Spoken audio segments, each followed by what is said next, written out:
It's us, we're back. Here we are again. Not again alone down this road we never known. I fucked up the lyrics in. Right side. It's on brand. It's on brand. It's on brand for me. I'm just stuffing the last popcorn in my It's on brand for us, this bureau. God dang it! Everyone. We may have no intention of doing anything properly.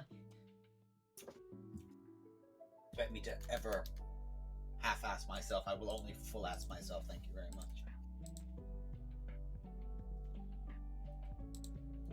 So then, it's a bit interesting given that we've had a lot of interactions and engagement on this channel from the Digimon side. Yes, Here we are. That's been really, really popular over the last couple of days. So I'm anticipating tonight to maybe be a little quieter since it's not the popular it's not Digimon basically, because a lot of people seem to like watching that. But I hope a few people come to just chill out for the evening. I've been loving playing Digimon, so Lord knows if I get the chance, I will do more. It's just whether I'm gonna get the chance. Hell yeah. Okay. Because of course, we're looking at that and saying, we're probably not going to be around all that much in the next 2 weeks. I'm a little busy, and that's all I'm saying.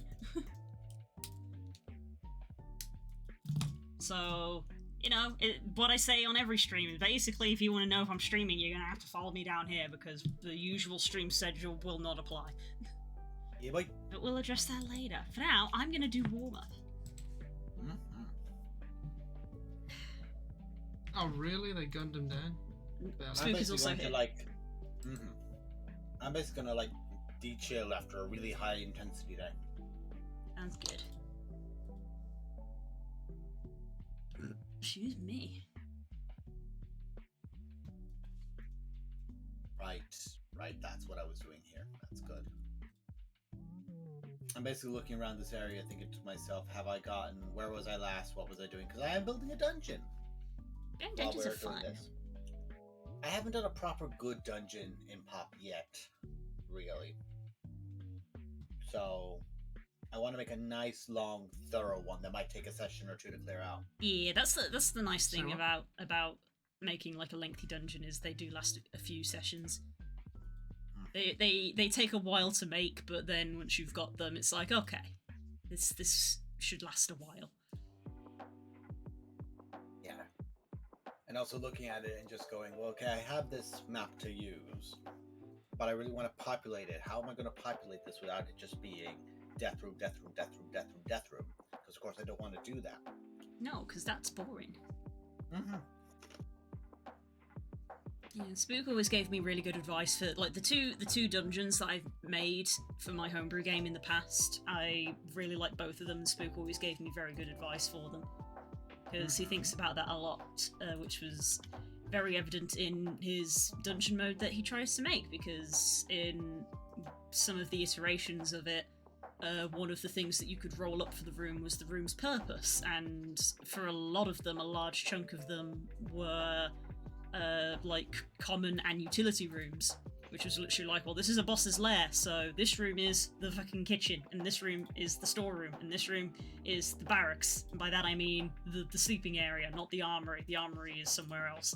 So, you know, a large chunk of the rooms are just regular-ass rooms, because that's how buildings are.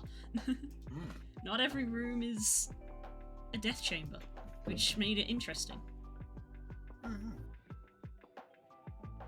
Where'd you get? The good advice that he gave me, which I believe was one that he paraphrased from Matt Colville, was it can be fun to think of what a dungeon used to be and what it is now. So, the example is one in a pre-written adventure, which is a old keep which sunk into the ground and is now infested with a warring kobold clan and a warring goblin clan.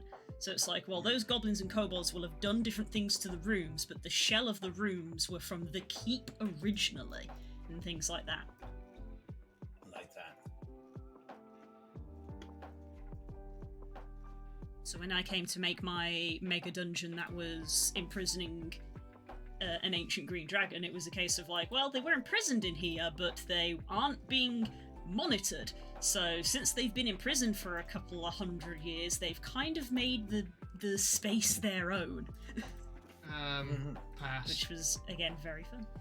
And just being like, okay, well, this dragon needs the somewhere both to of you have to sleep, research and them. presumably they have some sort of magical food source, because the person who put them here doesn't want them to die, they just want them to be here. That's another thing you have to research from the main building. It's like the horrible, counts as the tier nasty 2 building. She was a gardener. Panicking 'cause So I she need had to a run this garden. back. And then there was things like, well, what does a Building green dragon dragon grow in its garden? Especially over the course of 100 years, where it has time to experiment. I would say like twig blights. Among other things. Yeah. The echo flowers were quite nice. Echo flowers? Yes. How does that work then? Don't think I've encountered an echo flower. It's a principle that I stole from Undertale, which was basically flowers that recorded sounds. So audio storytelling of walking through a garden and occasionally going past these flowers that would replay back sounds, and these sounds quite often were the mad ramblings of a green dragon that's been trapped in a garden for over 100 years. And then you come into another big empty room that has a big massive bandstand in the centre and a weirdly open empty space and nothing else. And it's like, huh, okay. That's terrifying. It is slightly terrifying. Royal Engineers. Yeah. What actually happened in that room, which wasn't revealed because successful rolls weren't made, was that the dragon conjured up a band and just danced by itself in the middle of that empty space, which is why the ground was all sort of not torn up, but like there was wide swishing marks in it of just like, it's literally just like a massive dragon essentially doing ballroom for one. And I was just like, yeah, all of this is just to sort of illustrate that while creative, this dragon has definitely gone insane. definitely not a nice person now. Well, they weren't one to begin with, but yeah. All I can think of is Anastasia's ballroom scene. Yes. Where she's dancing and she has all the ghosts come in. Yes, big inspiration. But then, as I say, one of the side rooms was literally a teeny tiny room of what the heck is this? It's like, oh, it's literally like a garden shed. There's like plant pots and, you know, churned up dirt and big shears and little shears and seeds and things. It's a shed. Shed. Yeah. Captive maze turned crazy garden / mad scientist, because there was also a lab. It was a very fun dungeon. I had a lot of fun making it. I was gonna say, that does not seem like the most practical thing to leave a green dragon have a frickin' lab. Oh, she wasn't given a lab. She is incredibly smart and resourceful. Comment. And does have magic. True. So she wasn't given a lab. She made a lab. There's a reason lab is being generous, because it was all of this was in essentially a ginormous hedge maze. So yeah, it was grown out of plants and tree bark and stones and churned up dirt and weirdly mutated insect plant things that she definitely didn't have a hand in. That's why we say, twig blights. I was like, some of them were twig blights. Some of them used to be twig blights. Now they're worse. They're worse, much worse. Not to mention the section of the dungeon which had literally been torn apart because another guy had literally crash-landed through it because he was trying to break her out. It was like, haha, I've stolen this magical, powerful artifact, which has definitely not corrupted me in mind and body, and now I'm just going to fly into this magical barrier to shatter it. And it's like, cool, did you think about what you were going to do when you landed? No, splat. So he left a very large smear in the dungeon, and that was how my players got in. It's like, well, we found where he landed. There's not a lot of him left. Hey, where is this guy? Everywhere. Here and there.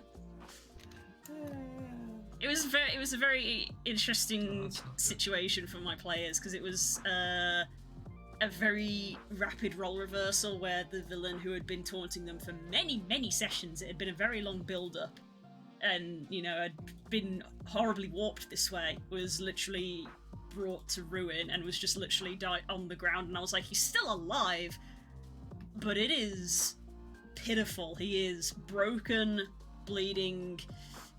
There's no trace of like intelligence behind his eyes anymore. Is that a Katusha? He's gasping for breath, and the Greek paladin was Yes. like, I gotta put him out of his misery. This just doesn't. This is a pity killer. Yeah, it's like this don't even like we hate this guy, but this is just. Not even he deserves this. Yeah.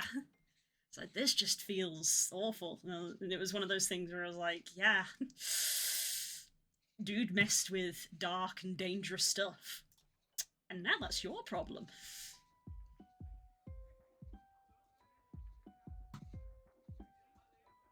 Sorry, I just saw a thing of Hayden Christensen and Ewan McGregor in an interview, and the reaction of the interview going, "Oh, I used to really like Darth Maul," and Hayden going, "Interesting," and Obi going, "Oh," Ewan McGregor going, "Oh," and it's like Anakin and fucking Obi just possessing Obi, concerned, really, and then there's Anakin going, "Interesting."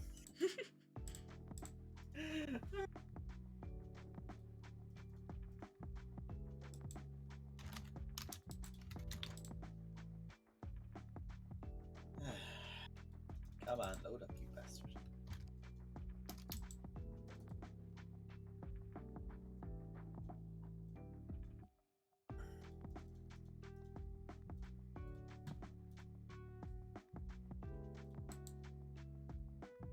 Excuse me.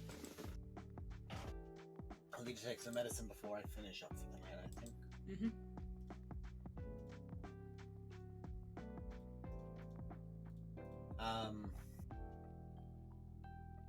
I saw an interesting thing. Mine. Alright, I said yes, Vegeta. Very interesting thing I saw online there was essentially they did a tier ranking Katusha list down. of characters as D&D characters as frontline positions, but they came into the ruling of one class is S tier and only that, but it's not a subclass situation. It's of of the classes, which class is the all-round best frontliner, and it ended with the paladin being the frontliner, the ultimate frontliner, but they made the very clear adage of barbarian is literally right beneath it. So it's a millimeter, millimeter, hair's breadth.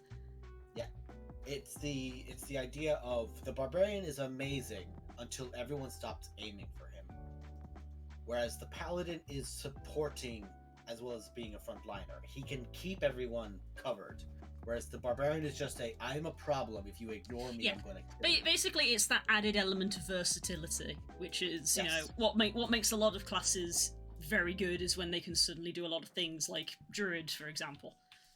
Yeah. It's very much just split into things of classes that are very, very good at what they do are super powerful, but if you give them a little bit of versatility, it can really make the difference. Yeah. I mean, fucking look at Alistair. Oh yeah, King of versatility. that annoying little bastard.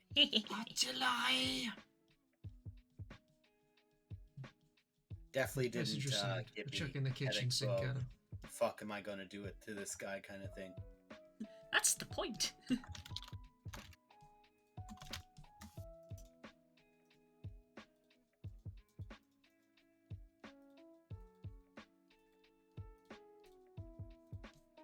Nice. Easy.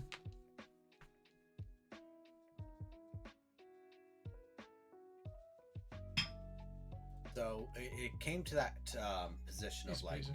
Paladin is the best all-rounder, but they had to And I got a box. do the adages of, say, for example, Barbarian is like right there next to it. Dragons have 3% but increased armor penetration. if they were including subclasses, then they would have to have at least 3 spaces, because then they'd have to include like I'm not sure if it's Zealot or if there's a different one, or Barbarian, but there's essentially one of the subclasses for Barbarian aside from Berserker. Because Berserker, of course, had that thing where they keep getting back up. I think I'm going to assume that what you're referring to is Zealot, because Zealot is the one where basically has the ability of why don't you just fucking die? Yeah. Yeah, that's Zealot that has that. Yeah. And it's that adage of like that Zealot being so endurable. That's the one that will be that for the team to have to go up against. That's the super strong, super tough one to kill. Whereas you have, of course, we all know it very, very well, though the Wild Druid for Wild Shape Druid. Moon Druid. Yeah. Moon Druid. Let me just dip into my second health pool.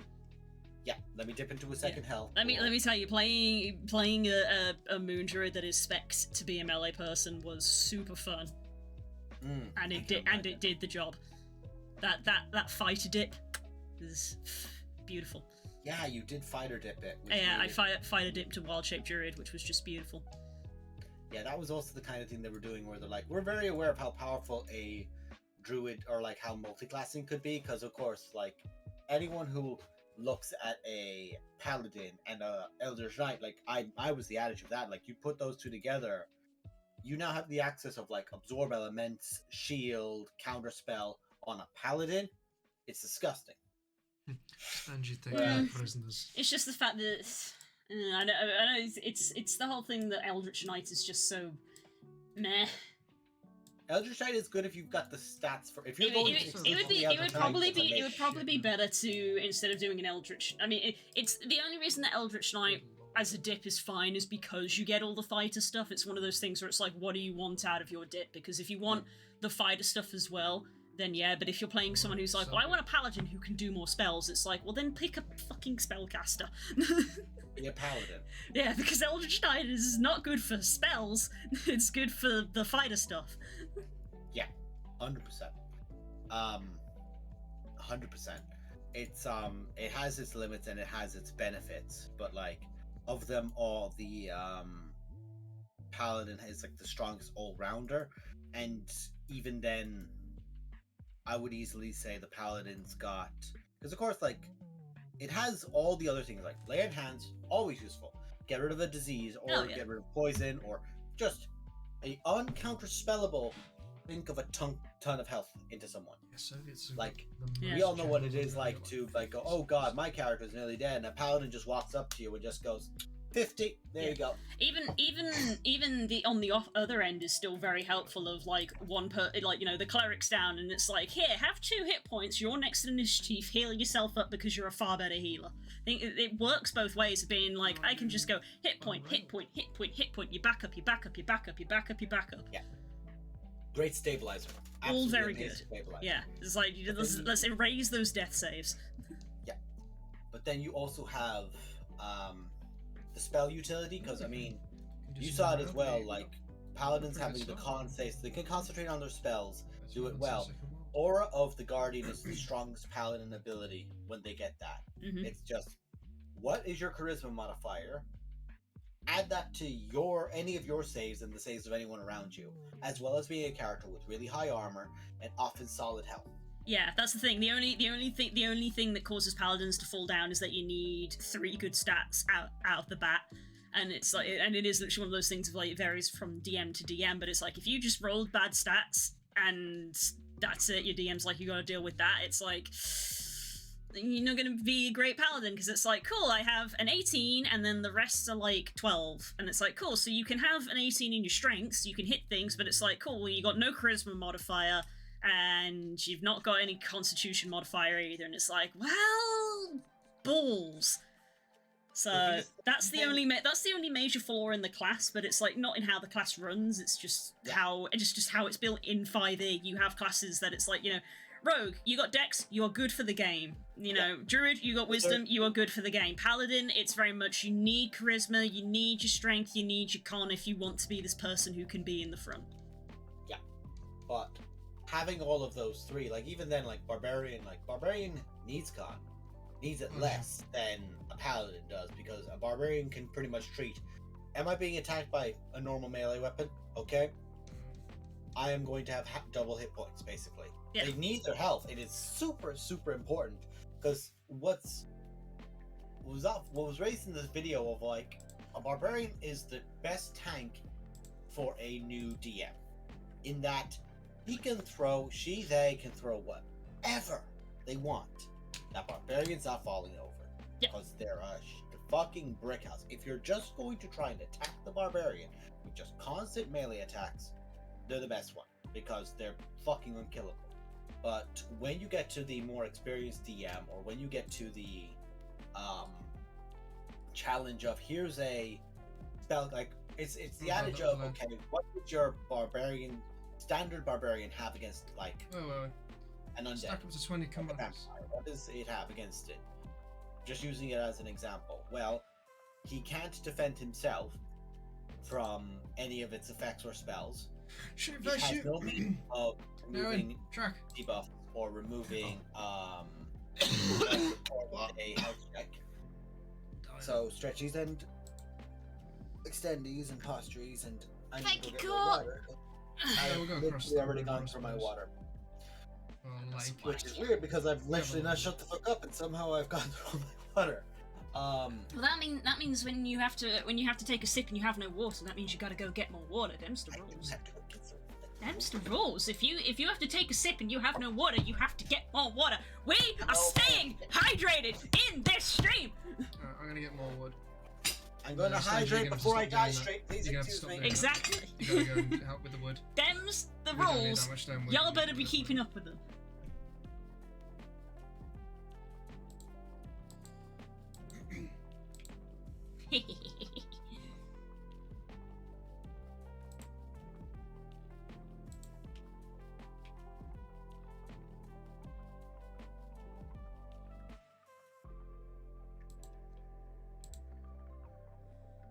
Okay. So I got to the point on this where I was going to try to do some shading, and I don't know what to do about the background because I don't do backgrounds very well. So I'm probably going to be doing a lot of playing around and Ow. working out what I want to do. Run into me, Bellin. And potentially looking over here at a tutorial or two. Just so we're aware.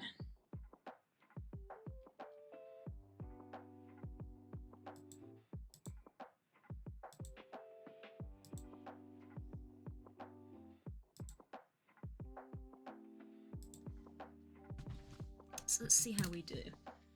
I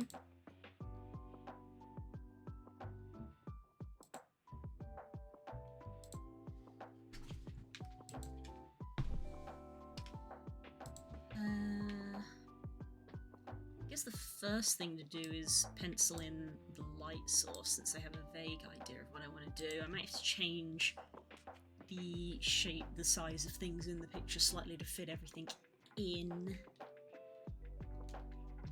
Because I think we're a bit close together, I think. Isn't it? I think I'll go with making things larger rather than making them smaller. Where's changing the size?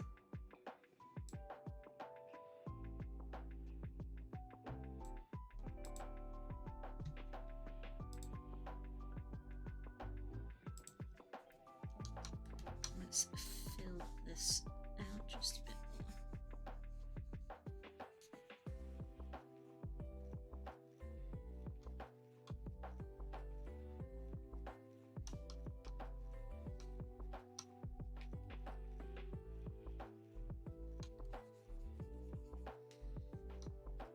And I think I'm gonna move this puppy over. Nicely done, Tim. I've provided every piece of wood. Let's I'm I back. call that the There spooky he bridge. is.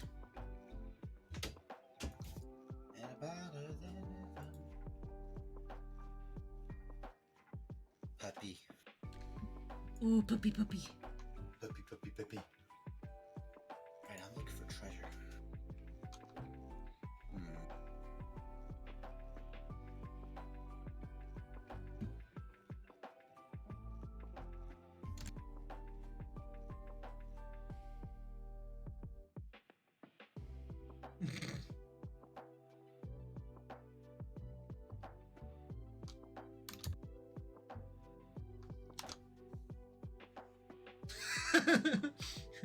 You piece of shit.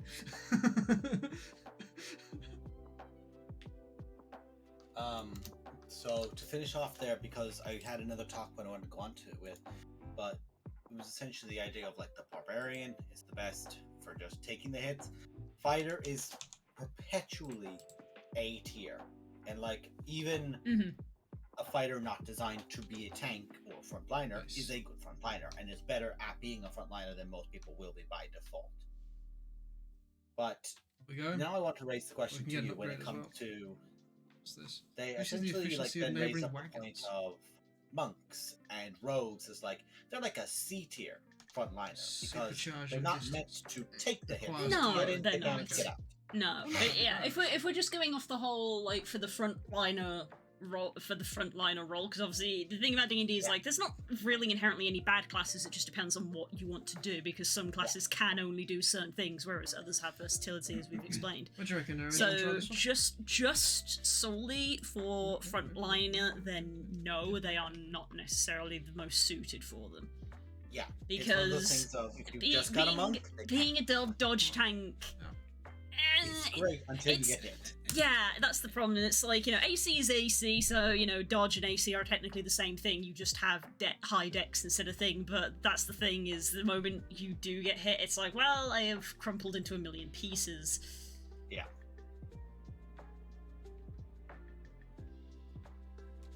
So, I have the question for you I wanted to throw your way of. If you could compare your people who are like, say, let's call them skirmishers. This is a character who's designed not to be a frontliner, i.e., is not designed to God damn it, Aaron. protect their allies, not designed to Load either everything just up. absorb damage for their allies, or that's a frontliner, like kind of hold position. Usually they get up to something and they're not going to move, or they're not going to fall back, kind of thing. Mm-hmm. What would be your who would you think would be a top tier, or who would you say is your S tier of your skirmishing kind of character? A character who's designed to damage is their priority. Yeah, Movability is their next highest priority, because of course that. Rogue. All barbarian, rogues. Right, my turn with the axe. Yeah, monk as well, to be honest, the two that you've just said. And again, as we've said, depending on how you do it, like, you could put a druid in there. Again, you could just put a wild-shaped druid in there, and instead of being like a beefy bear, you could have them as a panther or something. Panther with like a lightning spell attached onto them, so they're jumping around and shooting out lightning while they're doing it. Because of course I have the mindset in my head where I say, well, a blood hunter is really fucking good at that, but that's a specific subclass of blood hunter. I tend to forget about blood hunters in a lot of discussions, since they're obviously technically homebrew Jesus content. Christ. Homebrew content that's like I've given like a thumbs up because it's on production. D&D Beyond, but it's not technically an official book, so I tend to forget about it when these discussions occur.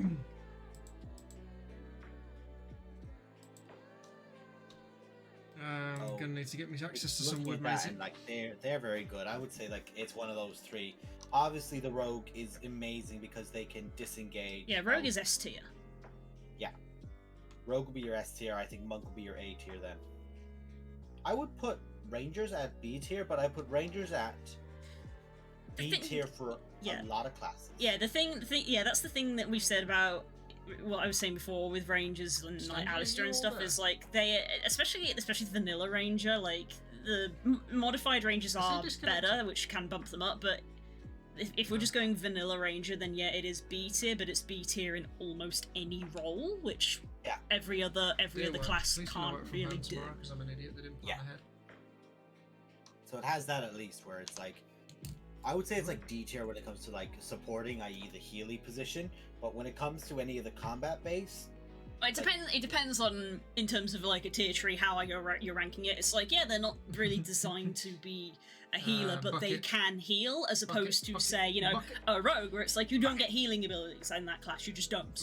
You can't heal people, you have to have an item to heal people, whereas with a ranger it's like, yeah, they do get cure wounds and healing word, and there's like I think they can get lesser restoration on one of the other ones, the minor ones. So it's like, yeah, they can actually do it. So it puts them, I guess that maybe puts them at like a C tier. Like, they're definitely not designed to do it, but they can. To give you an idea, when you call, like, say, your fighter and your barbarian A for frontliner and your paladin for S, monk and ranger would be B, and monk and rogue would be like D. Way more like, to go you through. should not be getting hit, kind of thing, like D or C, depending, because monk went to C because monk can use the dodge action, so at least they're imposing disadvantage when they are. Yeah. You could put monk into a C tier. It's one of those things where it's like, well, they're not a frontliner, but they are meant to be in melee, so it's like they have tools. Yeah. For it. Yeah, you know, got an uncanny dodge, you know. Same measure. Did we get the bonus thing? Most clerics are usually in some sort of front line position, but they are not the front line. No. So like they would be in that position the same as the monk, where they are in the front line. They are not the front line. They just have to need to dig through over here, mate, urgently.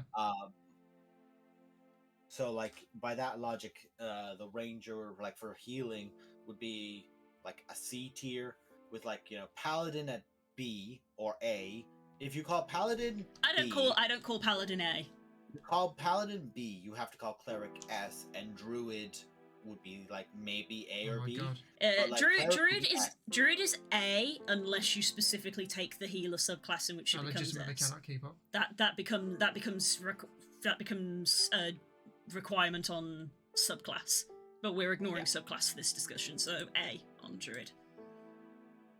So then you got your S, your A, your B, and then like ranger you could say is C, and then everyone else is just D and below is basically you do not get healing abilities naturally. Mm-hmm. Can you go and, after you've done that, can you go and work on bringing the rounds forward? Now it's the fun one of like, Thank you. who would you say is your best magic We're going to need a big stockpile of rail tracks over here. Of the options you have. I ain't going to have any wood to the start. Who is the best in that role of not just pure damage, but like in that notion of like, you could immediately like knee-jerk when it comes to frontliner to say barbarian, but it's like the duty of a frontliner is also to protect, and like a barbarian can just take a lot of hits. Yeah. By that notion, like a wizard or a sorcerer could be your like best like range character. But if we're just going best caster full stop without going any further into that, it's druid hands down, because they again versatility trumps. You can do anything. It's like, yes, a fireball from a sorcerer that's been meta magic'd up to max damage is going to murder, but you know, a druid that can cast tidal wave will also murder, but they can also do a mass revivify or whatever and heal you up, and they can also bark skin, buff themselves, and they can also haste, and they can also summon, and druid just trumps spellcaster, best spellcaster. If we start breaking that down into, you know, which spellcaster's the best healer, but I mean healer is healer, so bad example, but if we start going to, you know, which spellcaster is best damage, it's like I start to throw sorcerer forward, because having played one for a very length of time, I enjoyed it a lot. We've enjoyed it a lot in the past, and we've seen the power from core, of course, who might be in the chat, of fireball, scorching ray, fire immune, magic missile, just throwing them all out there. Yeah, because meta magic is so good, especially because they added in a bunch more now, which were quite a lot of the meta magic that got added in Tasha's were actually meta magics that means we could discussed previously that we wanted sorcerers to get, and they literally added them, and we were like, should we sue? But even just the simple one of like, you know, I cast fireball to say fuck you. It's a red dragon. Okay, well I type change it into lightning. Fuck you. I can now change damage types. Card.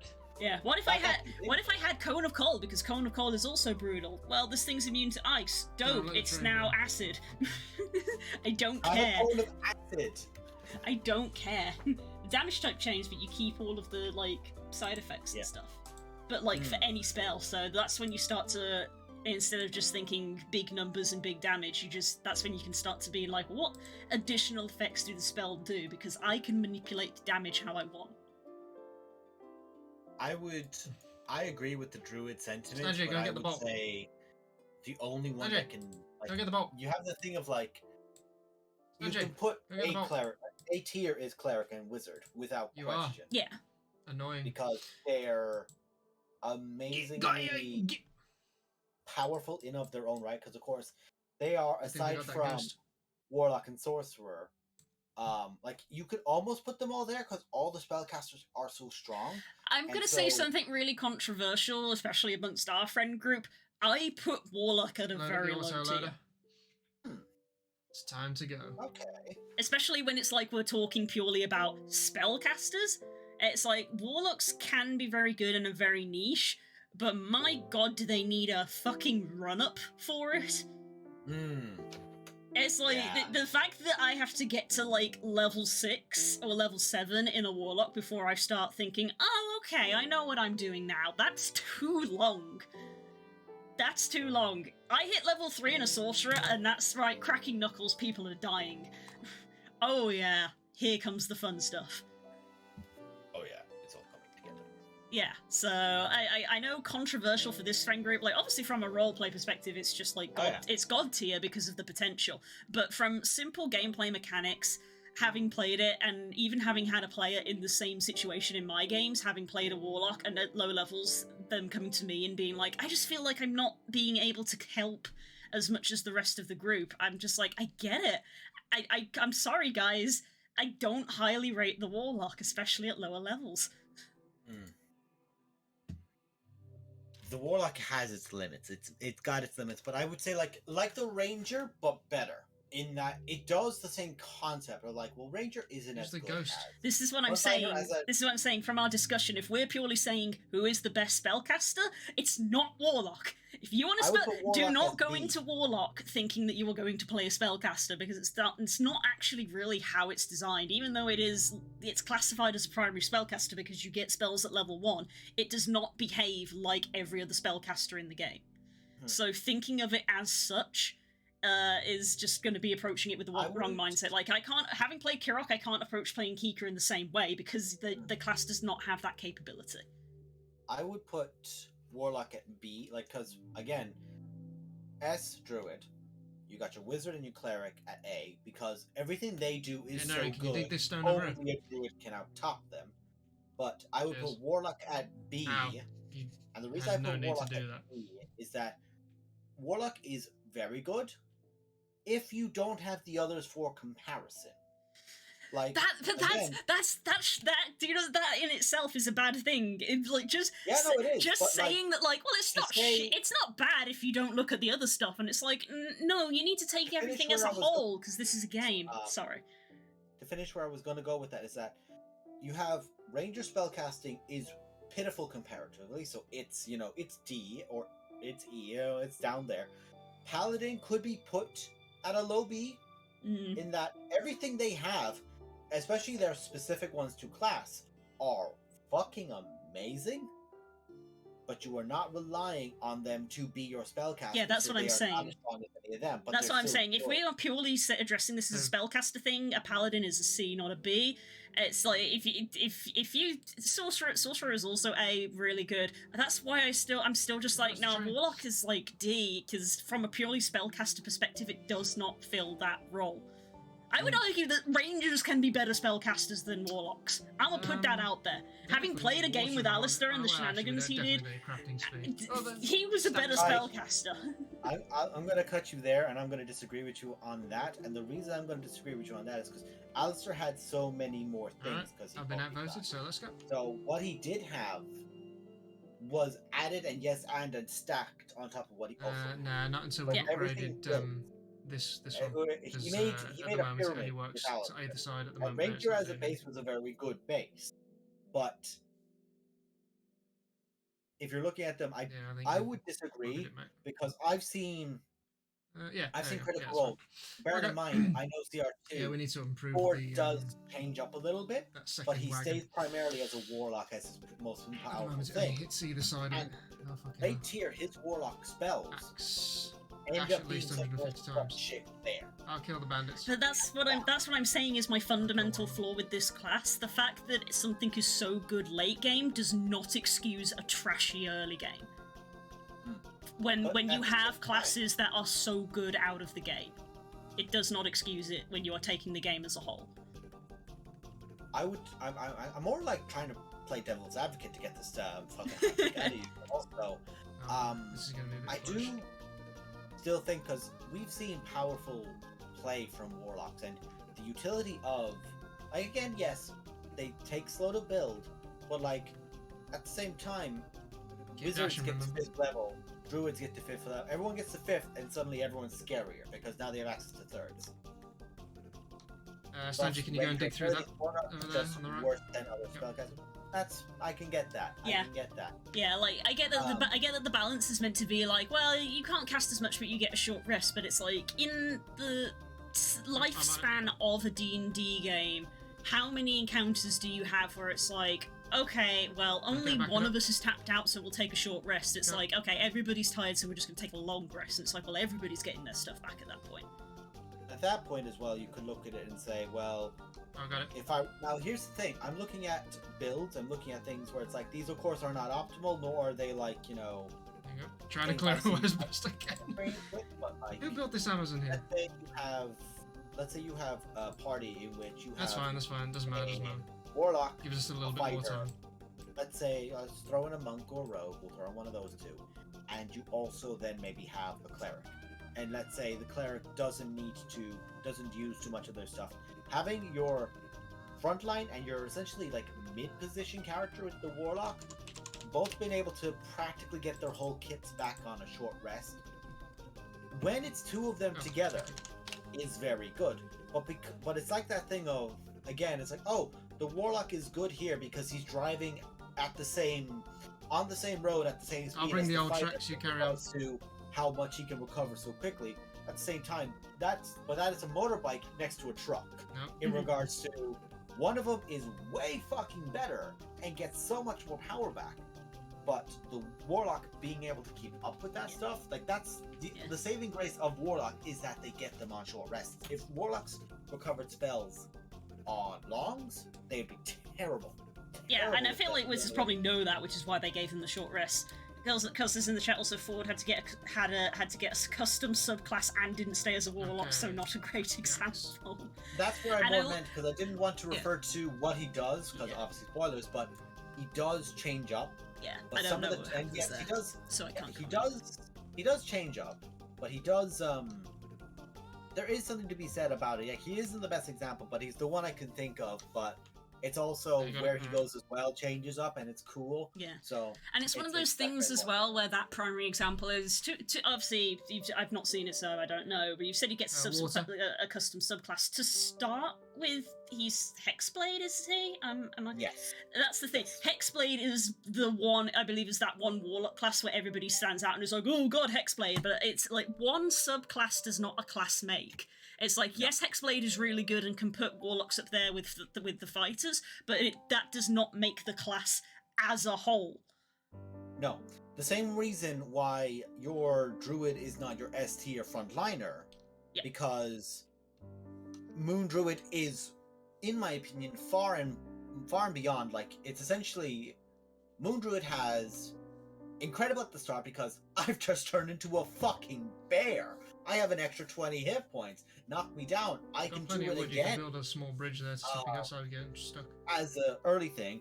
Then you get about level 6, 7, so on, and it's like, okay, you're kind of weak. Elemental. Once you hit Elemental, you are the best tank in the game. Earth Elemental, like, firstly, whatever you encounter, you can throw out a form which is against it. So, Fire Dragon, Fire Elemental. I'm not here to damage it, but let's say there's a MacGuffin I have to destroy. What's the dragon going to do to me? The dragon has to come at me and bite me and claw me. And I'm going to resist a bunch of his damage because he's fire. Or I can just smash out an Earth Elemental. Like, instantly become one of the sturdiest characters in the game. Is that a thing that does cold damage? Okay, I'm turning into a Water Elemental. Is that an Ice Wizard, or is that a wind creature? Is that like a bunch of small flying enemies are coming at us? Turn into a fucking tornado. I'm holding a bunch of people in place now with low strength scores. I watch a lot of D&D and I cannot think of one character who started as a warlock and didn't multi-class. Ooh, that's fair. Yep. As I said, as having experienced this from both ends now, I've played as a DM who had a warlock in their group who literally came to me and said, I feel so underpowered in comparison to everybody else. And then to also play as a warlock and not necessarily feel underpowered, but as I said, for the first chunk of the game, until I sort of hit level 6, to be sort of like, well, I'm kind of going for this build, I'm kind of going for this, but I don't really fit any particular role. Like, I'm not a massive damage dealer, but I'm kind of like in a weird support middle hazy thing. I'm just kind of here. And again, it's like I have the fantastic roleplay to back it up, so I don't mind. But it's like if I was someone who only cared about D&D mechanically, it's rough. It is rough. Yeah. Mechanically, that is a very fair point. It can be a challenge. It can certainly be. Like, because I also considered multiclassing. We can do both of these. Mm-hmm. I'm more waiting for you to come to me to ask about it, honestly. Supercharged. It's because somebody with a brain cell actually spoke to me and was like, the only reason you want this multiclass is for the aesthetic, not for the mechanic ability. And I was like, that is fair. The multiclassing question you had was. I was gonna go Star. I was gonna go Star Druid and talk some sense into me. He was like, the only reason you want to go Star Druid is because it's called a Star Druid, not because you want to be a druid. Yeah. And he was right. I did the ghost as well. If you could take that mechanic, take the mechanics and slap that on a sorcerer or slap that on something else, you'd have probably looked at that class just the same. Yeah. And said, I'm looking at this because it has that. Yeah. Sort of in the sense as how we have the Shadowfire Druid in the background of like, well, I like the aesthetic of the Shadow Sorcerer, but we've stapled it on top of a Druid. Basically, yeah. Yeah, I wanted to stop. So we're in the agreement that like, you put Paladin at C, Ranger can be at C. Need, like, you need to go and dig us through. I need wood to get us a bridge. Ranger should not be like B tier. Because if Ranger is B tier, Paladin must be B tier as well when it comes to spell. Yeah, I'd say that Paladin and Ranger can both comfortably sit in C. Yeah. And then I would put Warlock at C with the potential of being high B. In that, I put it in a... What they can do can be powerful. Yeah. And if you build in certain ways, yes, then you go up. And particular specializations can make you. But again, as a base, you start at you sit at C. Like, in general, I put Warlock sitting in C, but it's a fine fucking line between that C and that D for me. It's like, yeah, it can be a C, but you're on thin fucking ice, Warlock. I would not. Again, like, I think you're more rose-tinted glasses remembering Ranger for its potential comparatively, because I still don't. Like, having looked at Ranger a bit, I still don't think Ranger is better than that. And I would think, like, if you were to put them in the C bracket, your Ranger is sitting in C, and your Paladin is there, like, poking his head, like, going, hey, can I pop up in B? Because... see, that's where I think you're looking at Paladin through rose-tinted glasses on the flip side. Well, that's the thing is that I'm currently playing one of them. If we're looking at something from a spellcaster point of view, unfortunately, Paladin gets knocked down because it's literally anything you can do, Cleric can do 50 million times better. Yeah. But also, so from a pure spellcaster perspective. So pure spellcaster. I'm not saying it's bad because I've played a Paladin as well and I like Paladins, but it's comfortably in C. It's comfortably in C. Paladin, Druid and Cleric. In that, these are the better ones. Yeah. You're down here. Yeah. But what you do is... Paladin to Cleric is what Ranger is to Druid, literally. It is literally that. They are literally the synonymous of... This is the melee version of this class. Because they get the same spells, essentially. So... Warlock review when? Yeah, how to lose followers and get people to hate you. Walks up onto Twitter and slams, here's my review of Warlock, D tier, and everyone goes, whoa, explode. And I just sort of go, oh, I'm leaving now, bye. See how many people try to ratio you in the DMs or in the replies of it. Yeah, right before I get DDoS. Please, no. So we have that where we're looking at that. So we're saying Paladin, Barbarian is like, breaking its head against the A tier's roof. Fighter is just content to be an A and just like, I'm good no matter what the fuck I do. Yeah, you can't argue with a fighter. It fights, Jesus Christ. Thanks, Joe They Cat. fight well. Thanks, Joe Cat. Gee, I wonder what it does. It's a goddamn mystery. Who knows?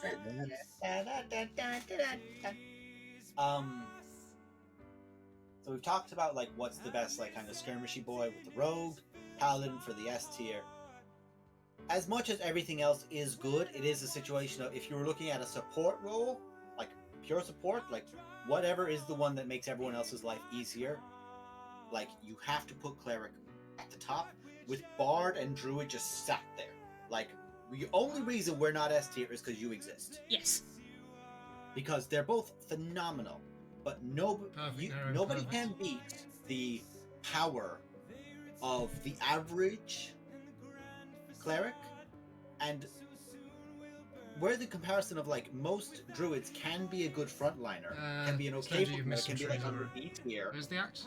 Okay, Your druid is so good, it rates them up as being a higher power frontliner overall. Yeah. It's like that thing of like the one guy whose grade is an A grade and everyone else has a C grade, so it goes to B. It's like one brings him down, one brings him up. I need to get out of this debate. I gotta write more poetry. Enjoy your argument. It's not an argument, it's a debate. There's a difference. Yeah.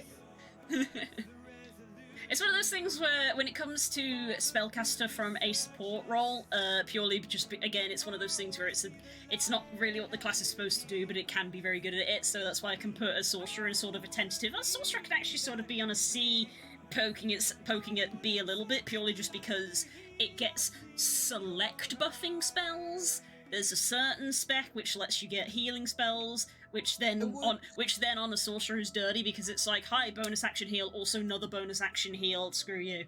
That requires certain spec, which is why I put it sort of like C, poking at B. Yeah. It does better supporting than other ones. It can if it needs to. Nice. The reason subbies were being like discussed was because when it came to the front liner, it's the elephant in the room of like, Moon Druid is too good to not acknowledge. Yes. Like how if you're looking at a support role, Life Domain Cleric is too good to not acknowledge. It is fucking amazing. Yes. It's an upgrade, yeah, big one. Yeah, the most powerful. I thought it was extra support cups. class. The support class subclass combo in the game, bar none. And the only reason it just like breaks everything the train else. will But basically again, be transparent. everything else the cleric can do, be you Forge, Twilight, Light, Nature, maybe Knowledge. You put it here. Never forget. Never forget. Hashtag Sure, knowledge domain. Sure, I'll give you knowledge if you give me money. It's like your god doesn't like you now. What? Yeah. It's like literally not what I'm about, son. You're about spreading knowledge, not commerce. Commerce is over there. Yeah. Go with worship capitalism. Fuck away from me. The bard is always so strong, in my opinion. The bard, like Sorcerer's C tier, heresy, blasphemy. Only from a support role. from a support role. From a support role. When it comes to, and again, Yeah, I think we can manage that one. because you're looking at them as like they can pick buff spells. Yeah, I head would up through say the that they rocks. sit there, but here's where I say I put, because of how middling they can be, but let me finish before exploding. Warlock is C tier for support as well. Here's the difference. Sorcerer, whatever the sorcerer picks, that's it. Warlocks can swap up their spells, am I correct in that? I don't have player's handbook to hand, but I'm not sure they can. Okay. I think they're the same as sorcerers in that they can swap at level up. Okay. But at the same time, a lot more of what they have can be more wider range. Like they don't have the ridiculousness. So like they still pick a good bit. Rocks down there if you can. But I've seen warlocks, because what they have tends to be so limited, they tend to pick more augmentive or debilitating buffs or spells or enemies than allies, so they tend to do that more. And because they get certain spells for free once a day, depending how they build, most of them will get something like that eventually, no matter what. But I put them down there as well because they're also not good at it. But they're still like, sorcerers and them are there. Yeah. Again, it's because again to come back down with the warlock. It's based. A lot of it is the higher level stuff that they get, because like. Again, we know from our own experience, having had a high-level warlock in SKT, that those high-level spells are damn dirty, but they had to get to high level first. Yeah, I'm just giggling now at Curl threatening you. Because again, actually, Nerian tried playing a low-level warlock and didn't like it, and changed class. He only came back to warlock and enjoyed it once it was high level. Yeah, Tangent but Blue, if I attack you on Thursday for simply no reason, it's because this poem is trying to kill me. Which one? Is it the bird one, or is it the gun one? All new favors, like or, gun! Or is it the dice one? You asked me for prompts, you didn't specify that they had to be helpful. Yeah, we'll do in a second. Shut up, Gorge, you can multitask. That probably took 0.5 of a second for Curls to type. You can take inspiration from our debate. Our intense debate about fantasy D&D characters and classes can inspire your poetry. Listen, Curls is a wonderful bitch in every way, shape, and form, but I am straight up going to be dead-ass impressed if she can pull off a poem based on us having a debate about classes. I'm gonna have to go up here at some... It's about the interpretation. It's the inspiration. So. You make the debate some like poetic battle, and you make it about you make the classes to be about some metaphor about injustice between social classes. I don't know. You just interpret it. That's what I was saying about prompts can just be anything. I know. I don't have the time. That's why I said prompts don't have to be useful. And you know I'll do it. You better fucking do it. No, focus on your own prompts at present. When you need more, come back to us. This one you can do to spite us later. You can wait. Put it on layaway. Put the spite on layaway. You've got, what? Saying Atala, put the spite on layaway. But I need it. You don't need it now. You can have the cookie after dinner. Oh, she ran away. She knew. She knew. She knew. I looked at her, I went, hello, and she immediately turned around like, nope, I'm not going on camera this time. Nope, I'm not doing it.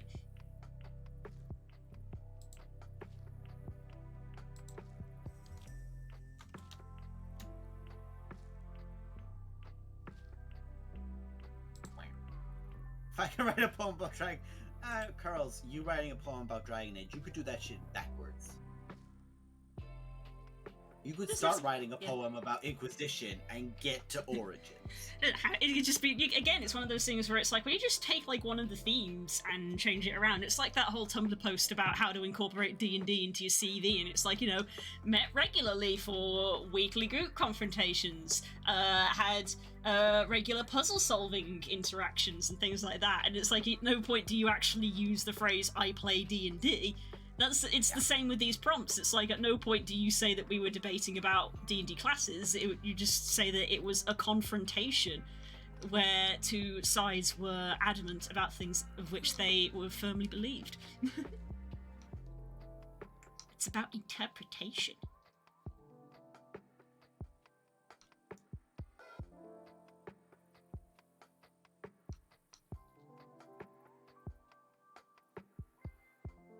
We entirely sidetracked where we were. It's probably a good thing, actually, because I think we were getting a little too intense. No, I don't think we were too bad. I think it's a good thing that we actually pause for a minute and go.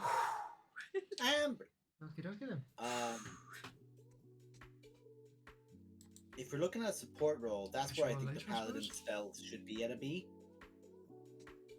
Because then it's like, yeah, you got your cleric at S, but paladin being beneath it. Paladins are the abjuration style guys. They're all about blocking, deterring, and they can heal like a motherfucker through certain means, and their toolkit they can do it through. So it's not just being a spellcaster, it's how you can perform the role of supporting others. And then Aura of Guardian to complement it again. It's one of those things again where it's like, how specific are we being? Because if we're just approaching this from purely the term spellcaster, then you need to be like, okay, well, you can't include auras in that, and you can't include lay on hands in that. Well, that's the thing. We're not including. This is class, not just spellcast. When I say spellcaster, I was looking at, like, say, the guys who can perform spells. The druids, of course, the S tier because they're the most powerful, and they can also wild shape whilst casting spells for a lot of them. And they have a lot of potential and power. And you got your clerics and you got your wizards who are the best spellcasters. But that's like saying a frontliner has to be a barbarian. I was considering a spellcaster to basically be any class that can cast a spell as well. Yeah. So, like, when it comes to being a support role, that's where I would look at that and say, well, you use your WoW rating on your job application. Look, man, it fucking works. Yeah, it works. Hello, baby obtained. Baby on stream. Don't let her hit anything, for the love of God. Yeah, God. I'm gonna put you down manually instead of letting you jump down this time. Because last time you broke everything. Where's your head wet? You get water on your head. I get to see that cat in a few days. She's complaining because she was given the beef food today and she doesn't like the beef. She wants the chicken. So she's coming in here and going, Mother, my food bowl's empty. I'm like, no, there's definitely food in there. It's just beef flavored. And she's like, but I don't want the beef. I want the chicken. No. I'm a big baby. A big baby with pink beans. No.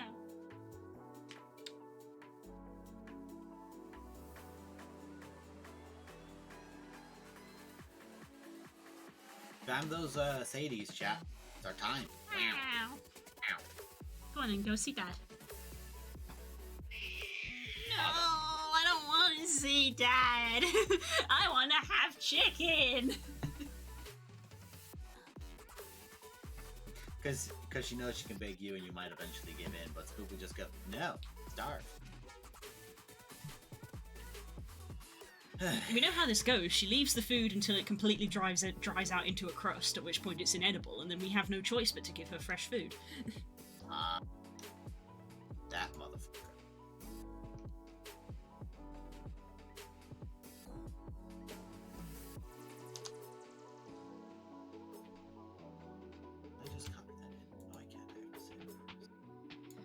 Pokemon trailer tomorrow. Ooh, for the game. New games. Very exciting. Very excited.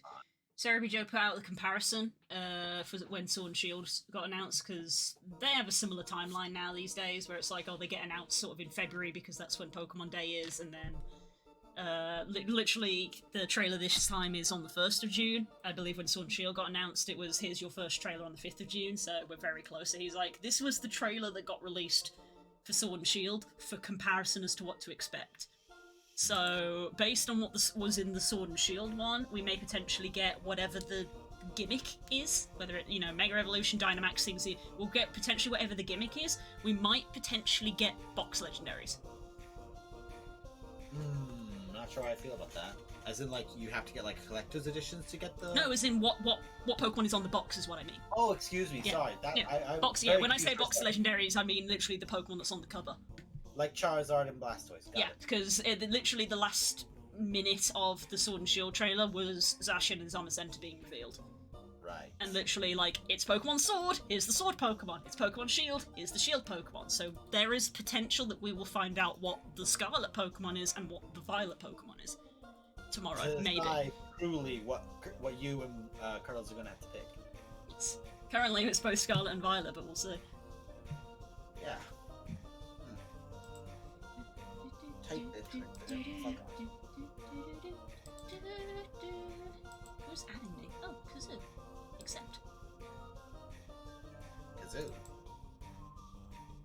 Yeah, friend of mine. I was like, someone's adding me on Discord. That's a rare occurrence because I don't publicly post my Discord. Ooh. Which means it's somebody who knows me from a server I'm in. Ooh. Oh, big baby.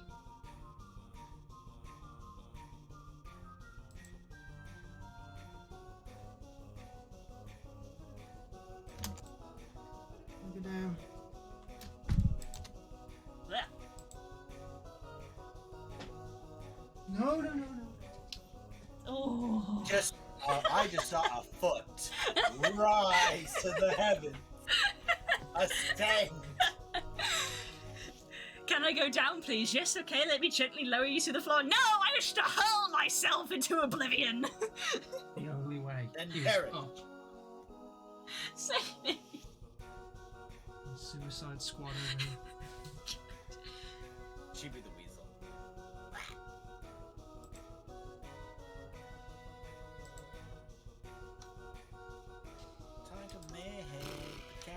read for a bastard, so I'm not just using footnotes. For the hunter, because I may as well let them up. No. Ow!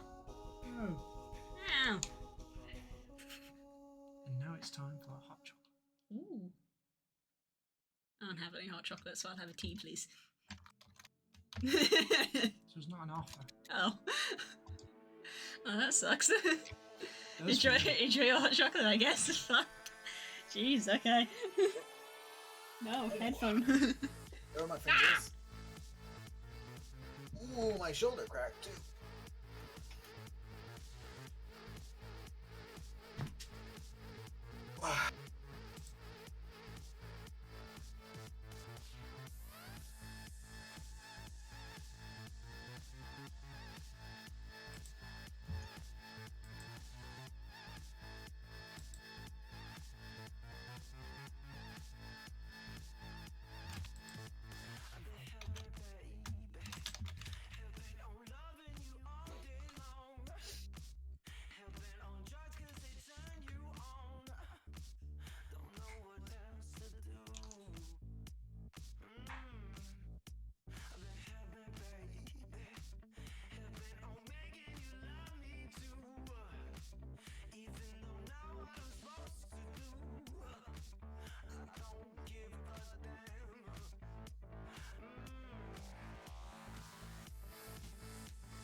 Angry picked up noises. Very nice.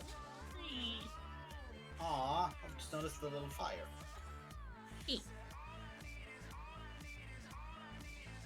Chatting shit about their trainers.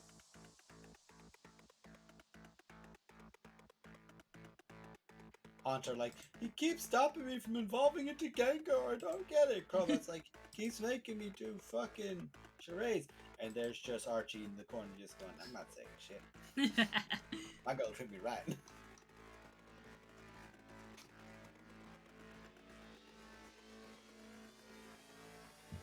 I was gonna say, I know Archie is the name you use for your Arcanine, isn't it? No. It's Archer. Archer. Why was I thinking Archie? Archie's the leader of Team Aqua. Ah. Definitely not my Arcanine. That you know. That's why it's such a good alter ego. You'd never suspect it. So have you gotten a name for the other two? Well, you gotta remember, they're not mine. No, but I mean, have you been given? Nope, I have not. Interesting. That's the thing, Spook's favourite Pokemon is Haunter, but I don't think he has like a predefined like nickname that is like his Haunter, like you and me have Fever and Archer.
I can't tell the Haunters. These are the pasta. He's gonna make him another, he can't refuse. He has not got the thumbs. And I got the thumbs. I can only do it with these. Hang on a sec, how would you do that? He does not have the thumbs. He's got to do it like these. Tea! Thank you. Ooh, tea. Thank you. That's the thing is that like one of the fingers is kind of positioned like a thumb. Yeah, this is my attempted perspective. But Also, I can't believe I haven't put this out on stream yet, but I have a child who now sits on my desk. Look at the baby. It's free Caterpie! It's Caterpie! You're fine, honey. Look at this baby! I did not have to pay for him. He was free. And he's got the official tag and everything. Apparently, he's called Chenipan or Raupi, and I'm going to assume that's either in French or German or both. It doesn't specify which languages those are.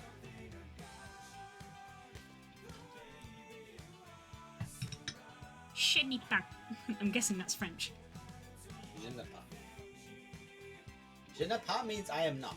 That's Chenipan. Chenipan,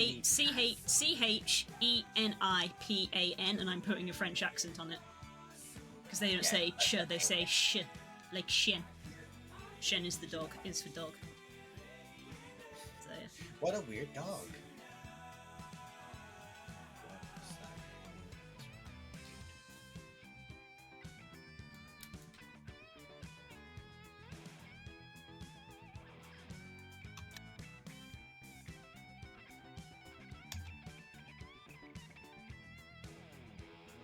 Well, honey, we're talking about the haunter, not the crowbat. Bats do have a thumb bone in their wing structure. Yeah! Crowbat has his right there. Because mammals, it's just a funky hand. Bats are just doing jazz hands all the time. Mammal. Complicated jazz hands, that's just bats. So yeah, I have a Caterpie that now lives on my desk. Very cute.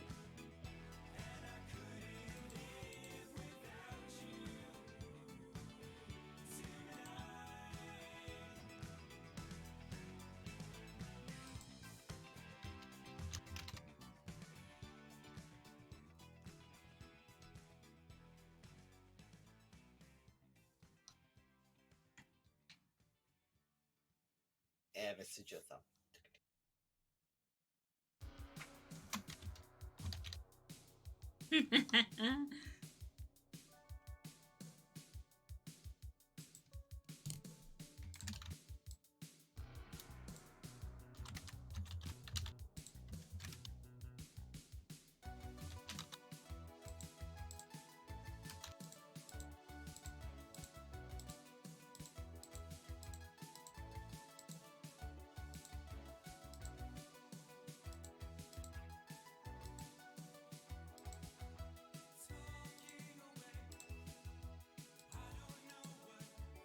Always whisper rolls for the hunter.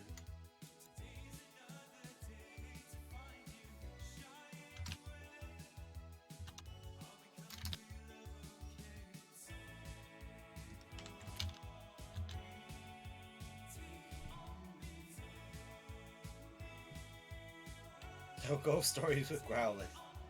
Ghost stories with Growlithe. Yeah, kinda.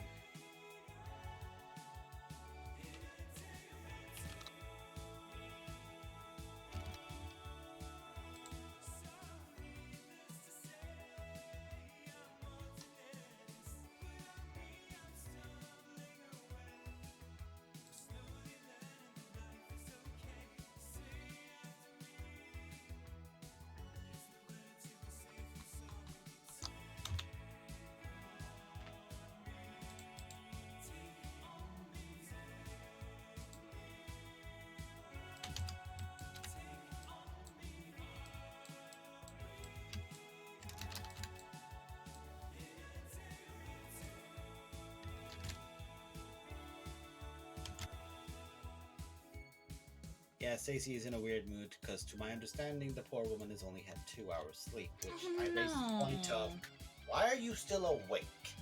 Go to bed. Love you. Go to bed. Looking directly at the camera. Go to bed.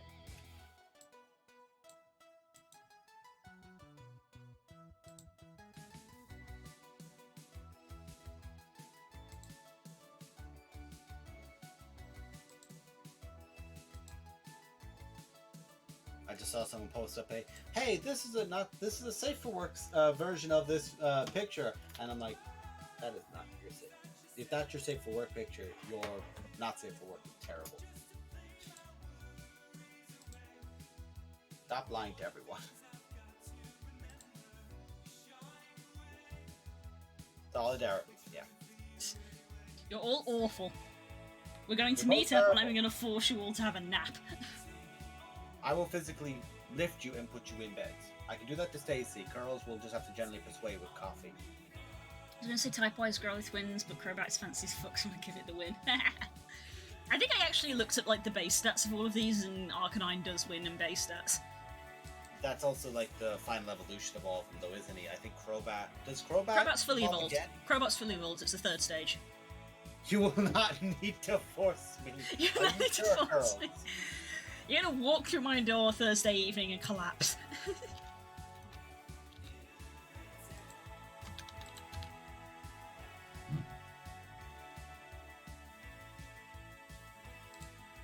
So I will see you basically one day rested. So I might see you when you wake up. You know, at 7 or 8 at night. The next day.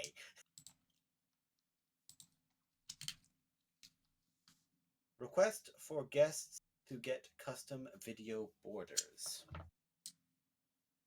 She's working on one commission right now. We'll look at the other ones in the future. missing my golden dragon. I don't have a custom border. This is an even playing field. Yeah. If Blue were to get like feathers like at the corner where you have like the kind of cut.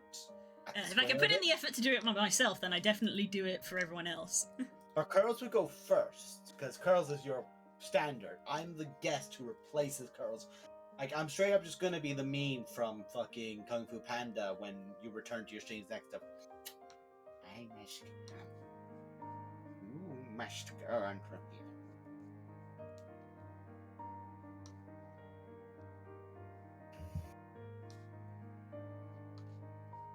Golden needs a mug of tea and blue feathers. That's when we start to get into the territory of like, are we using cameras or are we using VTuber avatars? Because this is territory that I'm now branching into. Let's not go there. That would be a thing of like, that would then put up a precedent of every time you had a guest, you'd have to be like, right, what's your VTuber? Yeah, no.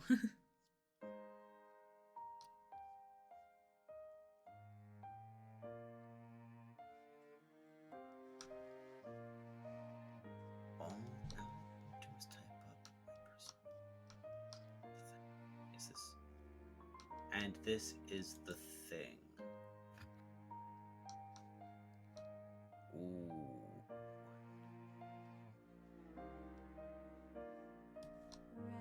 What are these names, Curls? What are the names to some of these? What?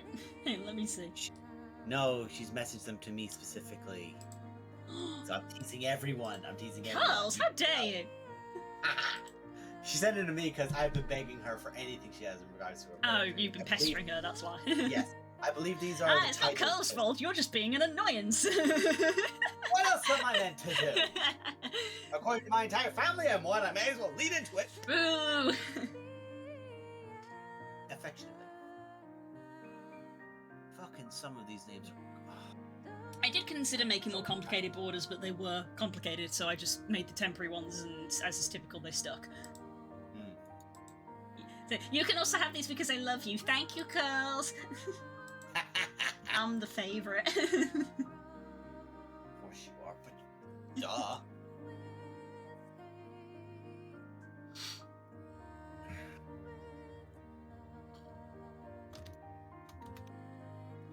Wow. Wow, those are some names. Yeah. I'm also very interested which ones I inspired. Because honestly, I can't match any of those names to any of my prompts. Same. Death Wish, I think I can. to no one's surprise, but like that's also me presuming, which is a very foolish thing of me to do. I actually really love the I met two stags because you told me the story that is obviously based off.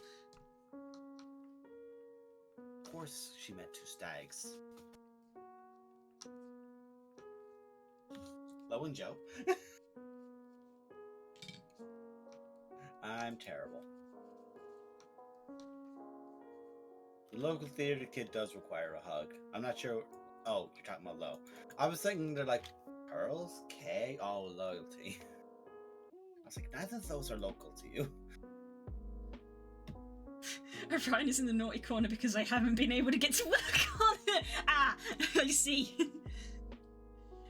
I wasn't referring to stargazing. I was referring to someone keeps eating my D4s. I was like, make this into a poem. I bet you could do it, but I'm curious how. Austerity Midas. That's what I'd say. There's something very... I would say that healing is for the found family. Yeah. Or Ode to Humanity, which would also be the... Curls. Stay on target for a hot second more for yourself. Wrap her up. Then you can come back and tell us the story, because we're all going to be grossly invested in you. We always are, but more so.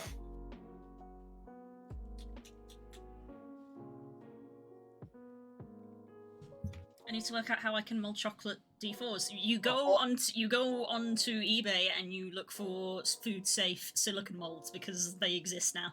Buy a Toblerone. Because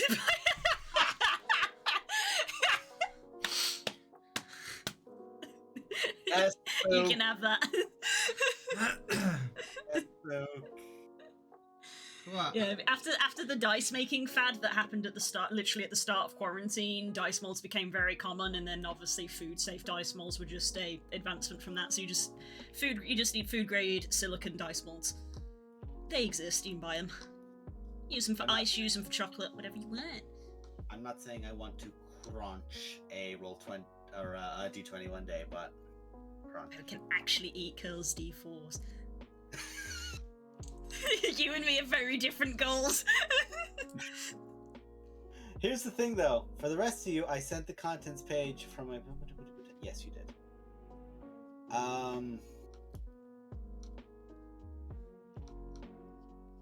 I feel like if we ever get to play Okart with all of us in the same room, which, hilariously, we have several opportunities to do, which is scary.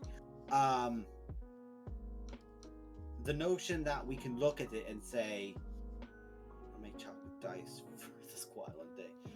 Honey, you have other stuff you want to do. I literally just write a list for I love you. Write a list. Because you've wanted to make moon whales for everyone, you want to make moon pigs for everyone, you make chocolate dice. Make a list of these. Do what I did and get a cork board, and then you can stick them on the cork board. It's very helpful. She's got a marker board, but she keeps rubbing shit off of it. See, a cork board, you have to actually like write it on paper and then you stick it on and it's there. Yeah. And plus it's very satisfying whenever I finish something to actually take it off and scrunch it up as well. It's very tactile.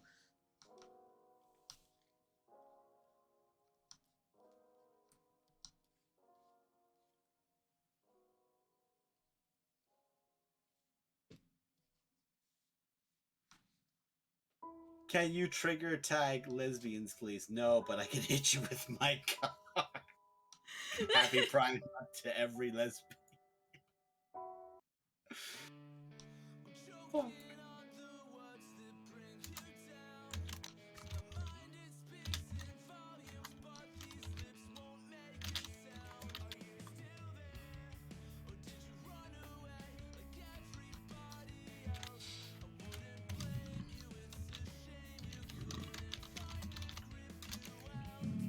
Jesus Christ, Tom. What is happening?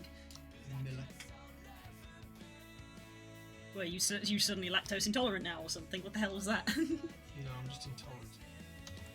I know you're intolerant. We all do. Yeah, you're intolerable. Intolerable.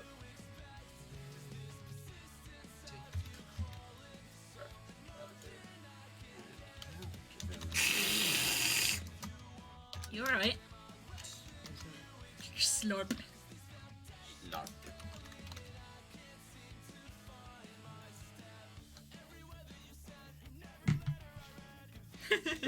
nuts, man. How?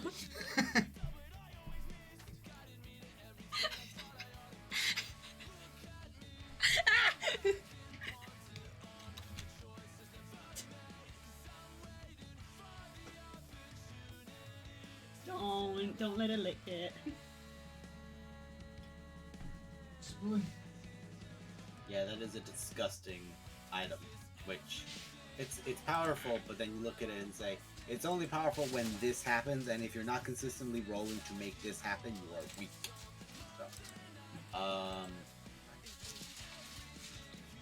actually, that's fair point. Rolling for that rule for that item, so I don't get it.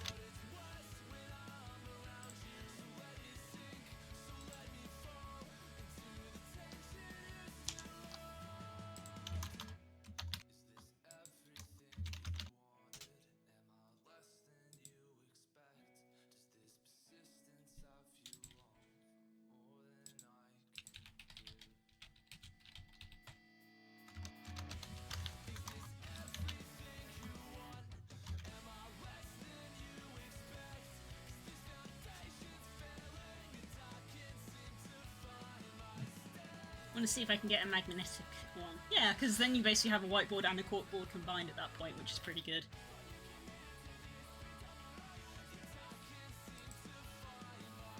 I have a very powerful item, but the rule of the item is... Actually, no, because it's technically 2 items. Right, that's what I'm doing. Okay. We'll change this to this because he has 2 of them.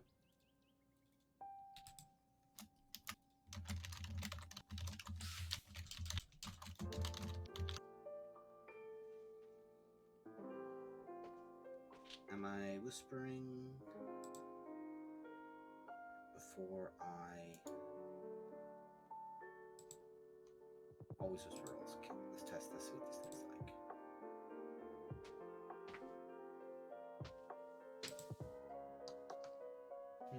Why is that black of all things? Oh, does that not count as that? No, it does.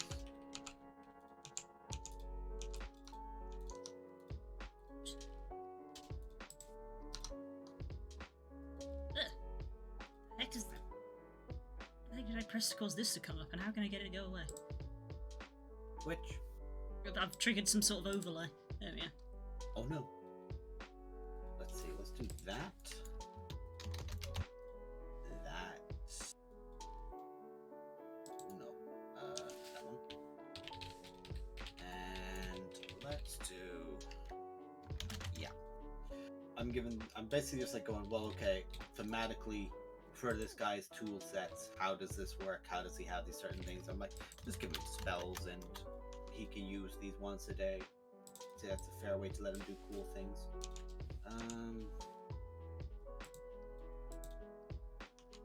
And yeah. Perfect. Right, that's him built out.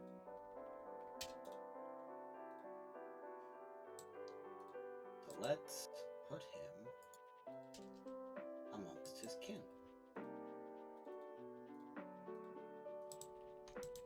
It's a fair point, actually. Create folder exclusively for his kind. And now we put both of those in it.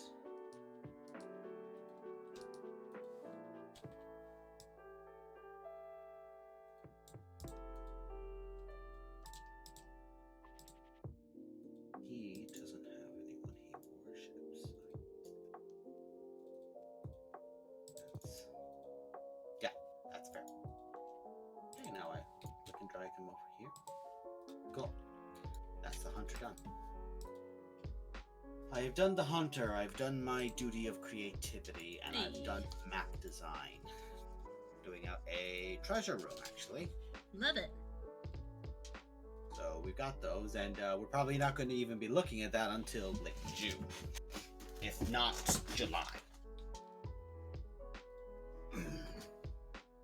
Because I know we're all going to be around. I did say it to Ollie as well, whose birthday it was yesterday, that to check the just-in-time chat to see if he's going to be around for any of those periods. Oh yeah, I actually messaged him today as well, just to be like, hey, by the way, we are planning on meeting up, and you expressed an interest in coming. And yeah, he was just like, cool, I'll let you know. Also, a guy, me and Stacey know quite well, Beard Burrito, Kieran Galaxia is going to be around. I saw this. Yeah, I like that. And it's like, Beard Man. It's like, do I try to let this grow to be a moderate beard man around the mighty Beard Man? Could you manage it in 3 days? Bitch, no me. Hang on, I'll do like a Luffy thing from fucking One Piece. Just, just like put the thumb in the mouth, just breathe out, and just let it go. The mighty BB. Bebe. Bessa was trying to get me to play Dota with him later on today, and he's like, hey, let's play some Dota. I'm like, there's a stream we do on Tuesdays, my gamer. Right on. I'm a little busy. A little busy at the moment.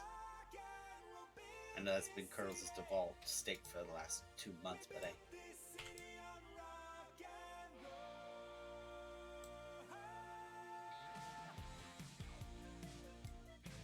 Where there's just been something so very satisfying about watching people get back into Digimon lately. It's been so fun, just fun. Yeah, I'm having a lot of fun playing it, and as I said when we were talking about it in stream, it's like, well, playing it and everybody talking about it's making me want to rewatch the anime as well. I'm so in that space as well. I was very close. Literally on Sunday evening, I was very close to hopping into VR and going into the movie and anime world and actually looking to see if they had it. And I was just gonna sit. I was gonna sit in my chair, blanket, plushies, and I was like, Digimon. But then I looked at time and it was like 11 already, and I was like, if I start watching Digimon, I'm gonna be here till like 3 a.m. So I'm just gonna go to bed.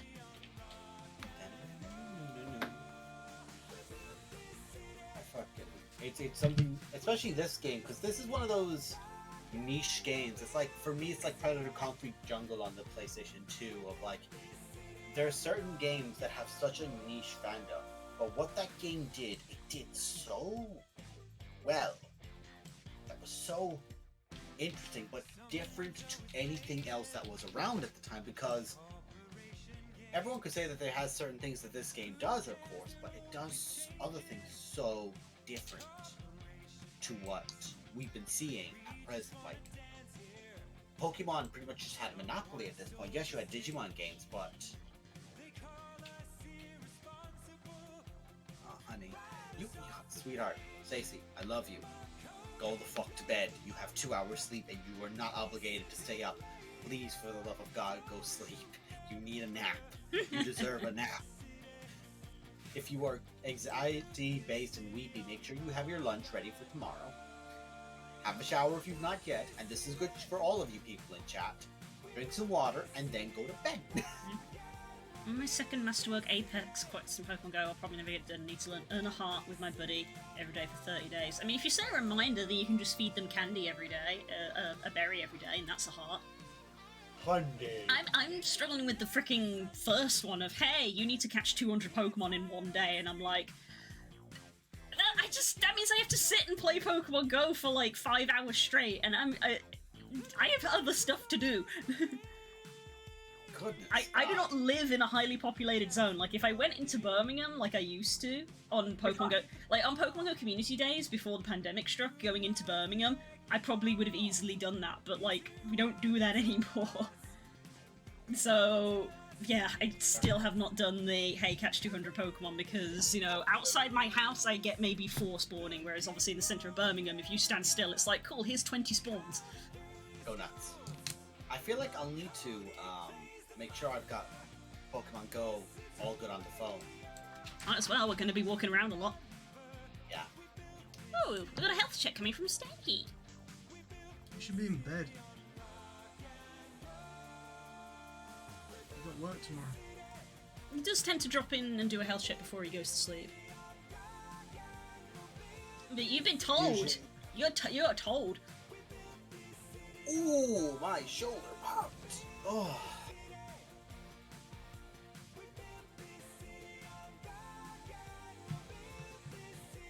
You're called out with love.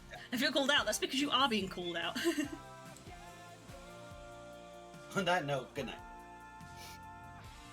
It's a shame we didn't get our usual Jesse stare. which always preluded it, and you knew it was coming as a result. Yeah, we were like, seems like a health check is incoming. There it is. Shouldn't spook me asleep as well. No, he is now off. Until whenever. He is off for a while. He has holiday. Holiday. That man has a lot of holiday.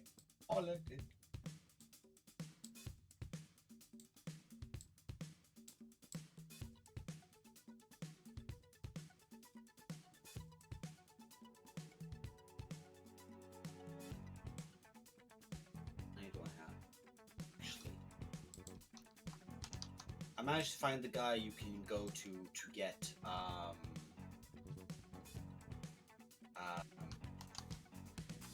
the keychain to increase your inventory space. Oh, I need that so bad. You basically have to do Ogremon's next section, and then you go back to Ogremon's base from where you saved Shellmon. You have to go through that down, and you'll encounter him there, and he'll drop it. Oh, good. So I'm close. You have to get through Ogremon's next stage, so there's a challenge there. It's kind of why people were like, go do it now, because you had Bergermon, who was at a decent enough level, could probably have done. Because here's the thing, Bergermon did not need to clear it out, because Ogremon's encounters tend to suffer from AoE bloat, and something might knock you over while someone else's more powerful AoE hits and start damaging more of them. It's like if everyone keeps casting Fireball on each other, but someone's done something to you to make you automatically save it. Yeah, as I was saying, I was like, I can anticipate that I'm no longer going to have a Bergermon imminently, so I'm going to err on the side of caution here, and I was correct. In fairness, you would have been taken back anyway, so even if you had done a little. So, yeah, I wouldn't have got there because it was literally 3 steps. Oh, there he goes. Oh no! I've fallen and I can't get back up!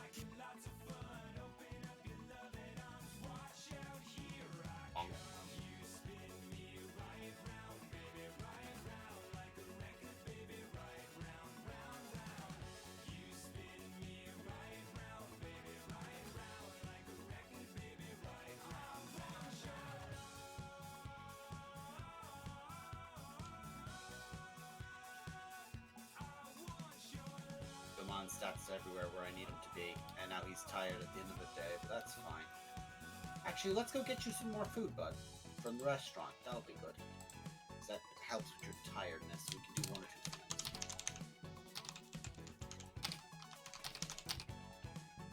You spin me round. That's the thing, I keep forgetting, because I'm on this side of it for a bit. I'm like, oh yeah, there's tracks that are playing right now. I just don't hear them.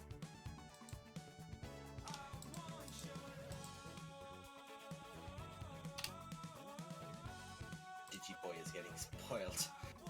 My Leomon will get spoiled as much as he deserves. He's going to get a hot pot of curry. The lava pot. Great. Delicious. Enjoy. I wonder what Leomon can digivolve into in that game. Because I know in other games it can go up to like it goes up to like an ice Leomon, and then it goes up to Saber Leomon, and I love Saber Leomon. Saber Leomon was when Saber Leomon showed up in the anime originally in season 1. Fuck me, that was amazing. Yeah, I love Saber Leomon. Because of course you One know of my you also had. I think I actually had a Saber Leomon in my Digimon Dawn team. I think so. Like seeing Leomon show up in that way, and then encountering like Edamon as he did was so fucking cool.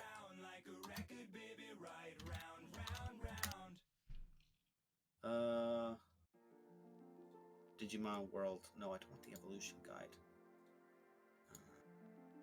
PS1.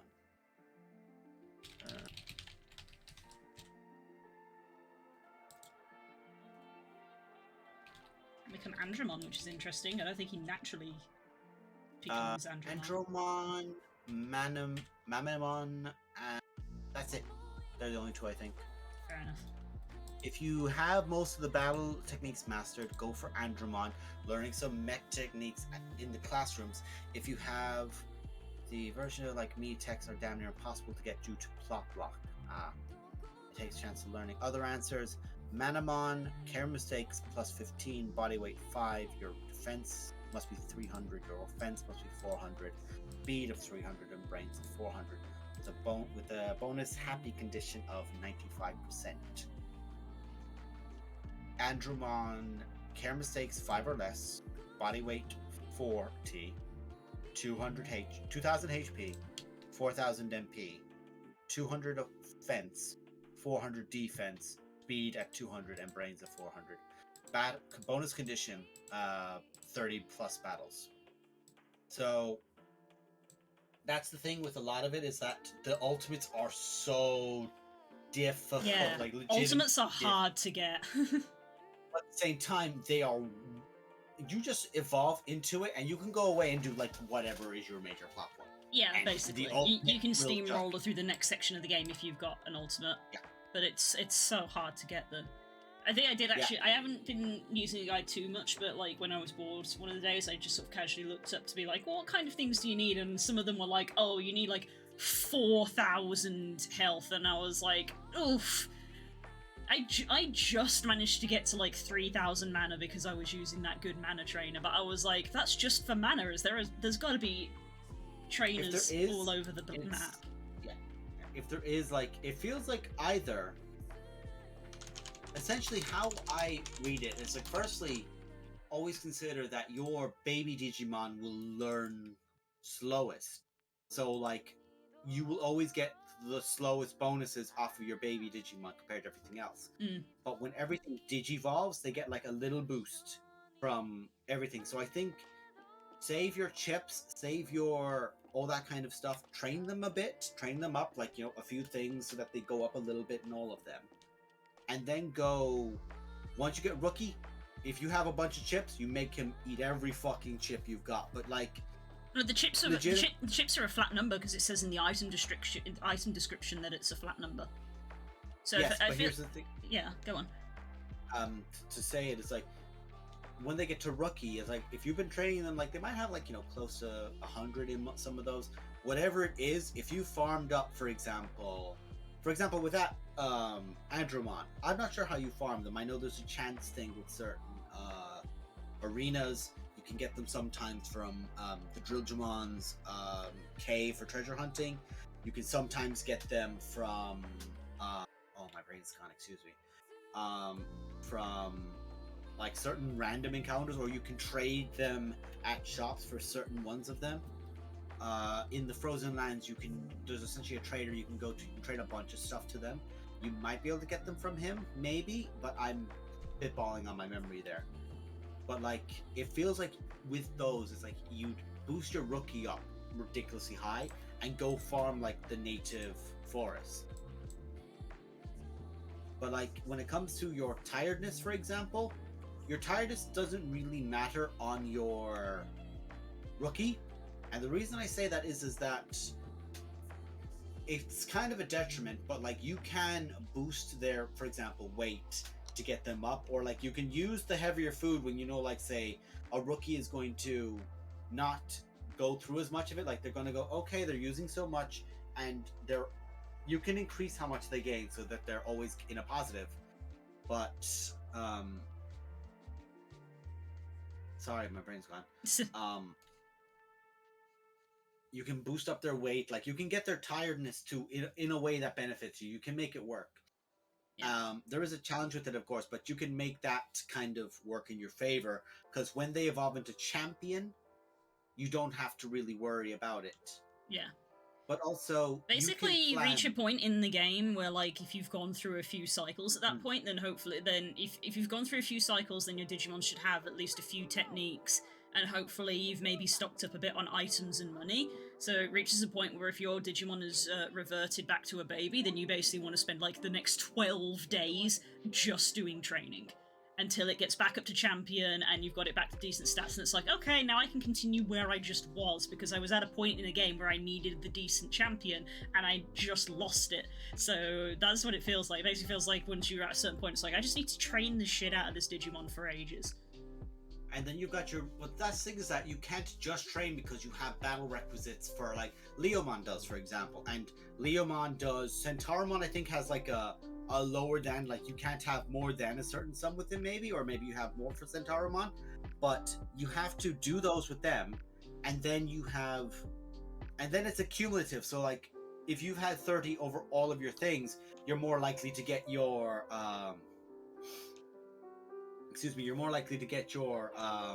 Andromon, because you're getting closer and closer with that bonus thing. Yeah, but you still want to do that training, because once you do that training for like 12 days, it's like, well, cool, I can just go out into the freaking native forest and just mow things down for half an hour, and then that will hit my battle prerequisite. See, that's the thing is, like, I get a bit confused with it, I won't lie, because I look at the battle rec and I'm like, is that fights or is that enemies defeated? Do you know what I mean? Because if it's enemies defeated, then it makes perfect sense that, hey, this is what you'll get out of it. You know, like, if it's like, okay, well, if you have to beat 30 guys or you have to win 30 battles, those are two entirely different measurements. Because you're as likely to just to go outside of File City and just beat the shit out of those two Betamons that are out there than you are to, like, say, go into places which might have 4 enemies on the screen and just sweep them with a character, for example, who might have a certain move. Yeah, I don't know that either. I did wonder that myself. I think I wondered that in the last stream. I was like, is battles literally battles, or is it per creature? And I don't think I got an answer. Yeah. I was literally looking at the chat the whole time going, does anyone fucking know?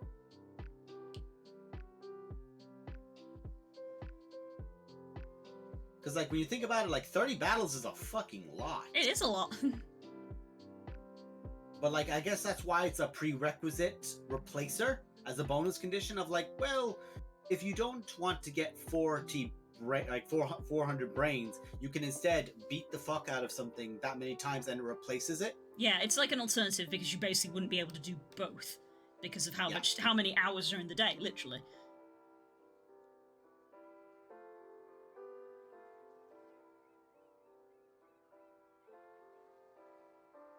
It's also a fair point to say is that you get to have, like, this interesting dichotomy of, like, well, okay, I can't just run around and beat up Batamon outside Native Forest because I need to get the amount of techniques I need, which means you have to, for example, I have to go to the plains with Leomon because a bunch of things in the plains have techniques he can learn. Yeah, that's why I sort of prefaced it with, at a certain point in the game, like, once you have those techniques, your Digimon knows them. So after playing and going through a few cycles, you're at the point where it's like, well, I definitely have enough techniques now, so I don't need to fight stuff, so I'm just gonna mash stats. Yeah. Yeah. Because I'm definitely not at that point there. I need so many techniques. Like, that's the thing is, like, again, like, yeah, Leomon goes here, whereas, and of course, that was the unfortunate situation of, like, it was really beneficial for me to go to Drill Tunnel first, because I had a fire starter, basically a fire starter, in that any of the, like, the magma bomb move I could learn, or the heat wave, or the lasers I could learn from it, I learned all of those at the time because of where I was. I could learn all those moves from the areas from fighting these guys. Whereas now you don't have Meramon to fight anymore. And unfortunately, like, I really wish, for example, like, you could learn things from the Twisted Fast data. I really wish you could learn things from the arena. That would be an amazing way to learn things from the arena. What's the dog doing? Yeah, I was in the inverse situation of, like, I had an ice Digimon right at the start, and then the moment that I started edging out of the fire zones, I got a fire Digimon, and I was like, this is unfortunate. I know there's like I saw it before, there's like lists of like, oh, here are all the techniques, like, you know, for certain types of moves listed down. So like all the air moves, all the fighting moves, all the fire moves. Like, here are the best people to learn some of these moves from. And these are the Digimon that can learn these moves. So like, these are the Digimon you use against these guys to see if you learn the technique from them. Because like Gear Savannah, if you've got like a solidly leveled up Digimon, or leveled up, but you know what I mean, statted up Digimon, you can kind of do okay in Gear Savannah. Like, you can take on like one enemy by itself kind of thing, and you know, if you're fighting one that you know it's the one that has the type move you want, you can learn it from them kind of thing. Mm-hmm. So it works, but like, the further you go in certain directions, the harder it is. So like, Gear Savannah and the Tropical Jungle can kind of take a rookie, but beyond that, you really should be looking at a champion. Yeah. And like, the Mist or the Sleepy Drunk Frog is that. Go to bed, woman! Go to bed! Don't make me bully you. All these nerds are going to be seeing you this day, next week. They'll all give out to you if you don't go sleep. I'll be seeing you Monday. You need to be well rested for when we come see you. Yes, because we're going to hug the fuck out of you.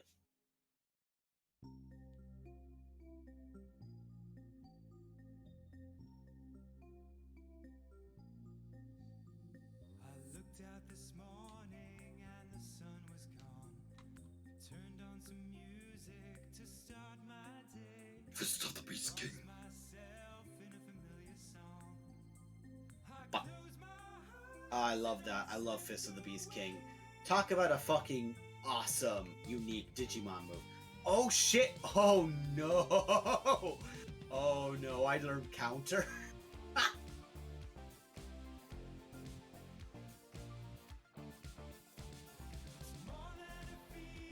Let's see, where is it? Let me pull up counter, and let's see. Digimon World 1 counter. Move. So let me see.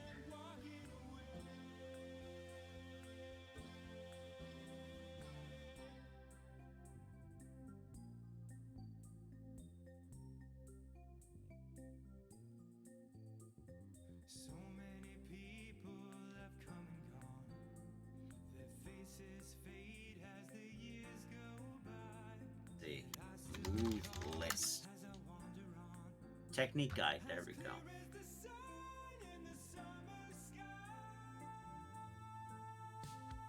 So Sonic Jab counter. Short range does 285 damage with 165 MP cost. Short range, but causes the confusion effect. You can't really attack with this, but if your Digimon has it and blocks a short range attack, he will then use it to grab the opponent and hit them with this. Fair enough. There we go. It's a unique one, it's an oddity. But it's a cool one. Does what it says on the tin, I guess. Yeah, it is straight up a counter, which can be a lot of fun to use, you know, like Una Reverse, no fuck you!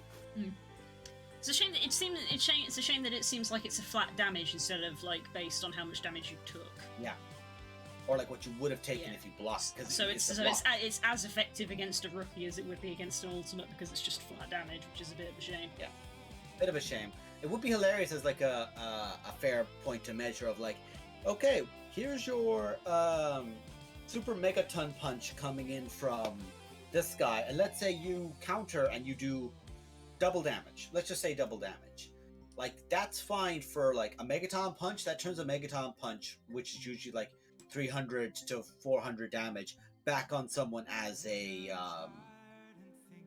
600 to 800 blast back in their face. Suddenly that guy, he's reeling from that. You've hit him well solid in the chest with it, but then you hit like a baby who's going to hit you for 70 for 140, which is still really good. Still very solid, but comparatively they're tiny, but also then it works in that way. You know, it doesn't need to be a massive hit. Let's buy 5 more recoveries. And let's buy more floppies.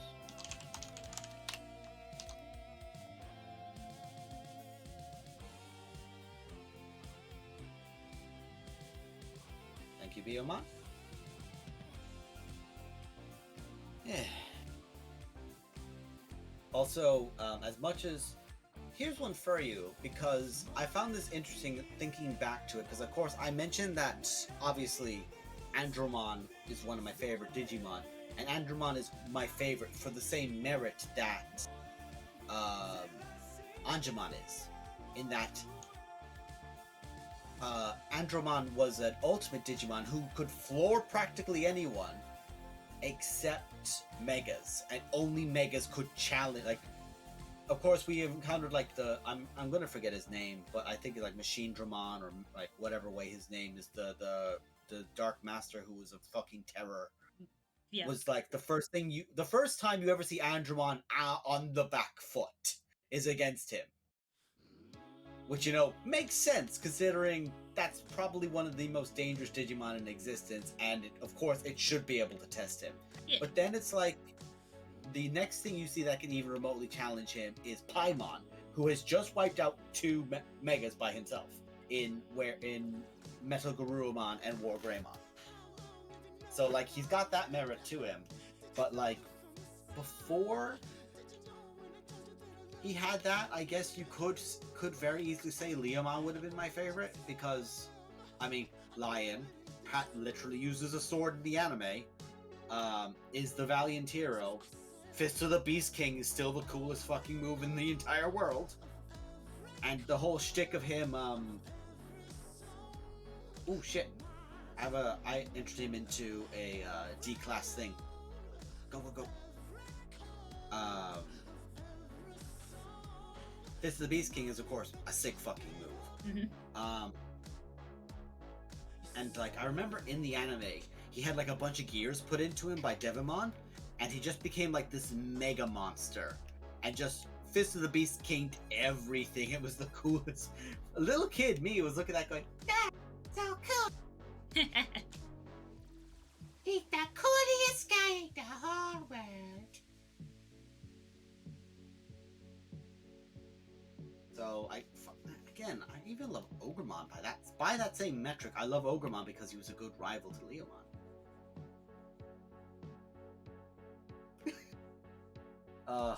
I'm remembering a scene from Digimon Now where, of course, like, there's all of Paimon's minions running around, and here's all the, like, the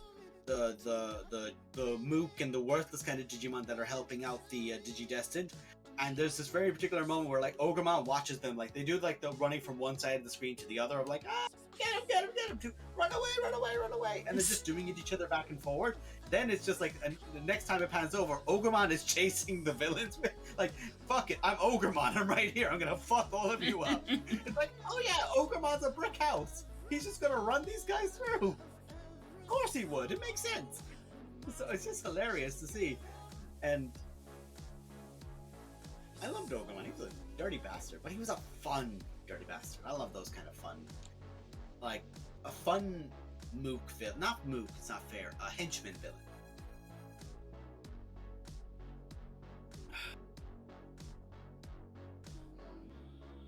Fist of the Beast King.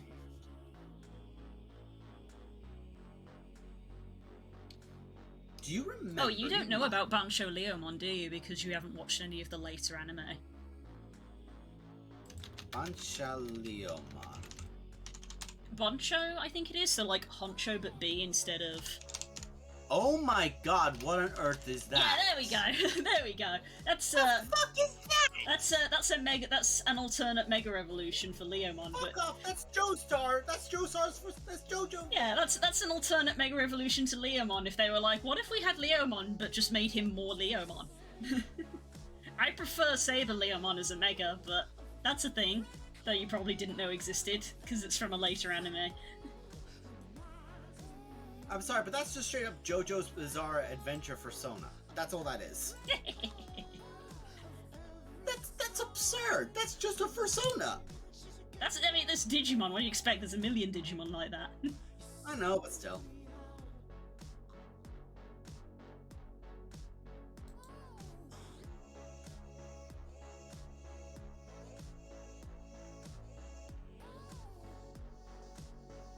Leomon, you're losing to a fucking Palmon. Come on. You're embarrassing me. Yeah. God, it's funny how that game hits you like that. Yeah.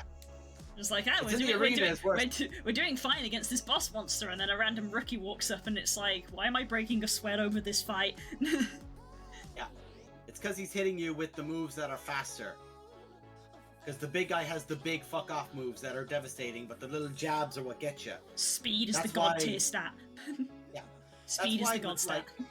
Yeah. That's why with, like, would you fucking... You little shit. Okay, you're now out of shit. Now I'm just gonna punch you in the fucking face, you little rat bastard, Almon. Back off. That super move button mash. Yeah, 770 damage. Yeah, nice. Hello, Molly? Are you gonna be at UK Games Expo? Yes, we are. We're gonna be at UK Games Expo on Sunday. Sunday. So see you Sunday potentially. There'll be a crew of us.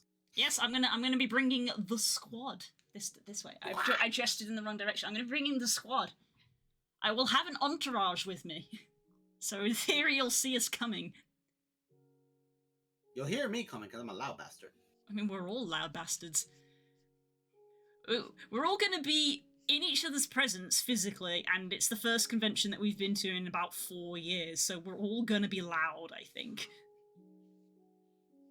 Oh, Blue, the Electmon that zaps you a bunch at Gear Savannah came into the arena, so now you can beat the shit out of him. Fantastic. I'll be working it, but I'll remember to put my CoxCon swag. Yes! It's only been like 5 years! Yes! I'm not allowed to put my outfits and hair combo are. Yes! Yes. Do you remember the teeny tiny little laser cut ghost, Molly? Because I've still got mine. It lives in my wallet. Which is... I mean, this is about to sound very sad, but it's just because nowhere uses cash anymore. Whenever I open up my coin purse, all that's in there is this little tiny ghost. So I just open it up and it's just... Boop. There's no coins in there. It's just a little ghost that lives in my wallet. Sadly this year I won't have a new colour because someone blew up my laser. Oh, dang. That sounds expensive. Ouch. Honestly, Gomamon wasn't in Digiworld, even though he was on the box cover. And that annoyed the fuck out of me. That annoyed the fuck out of me, because Zulamon was my favorite ultimate, hands down. Zuda. Because Zuda. Yeah, I always heard of Zula. Zudomon. It's because that voice, Zudomon. Vulcan Hammer! They owe me £800 for a new tub. Jesus. Kelsey, you see the new animated D20 episode? I imagine she hasn't because she's been working. She's a little busy at the moment.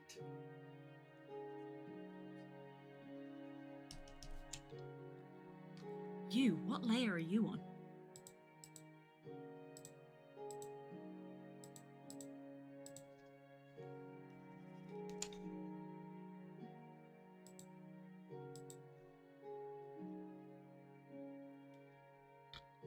Excuse me.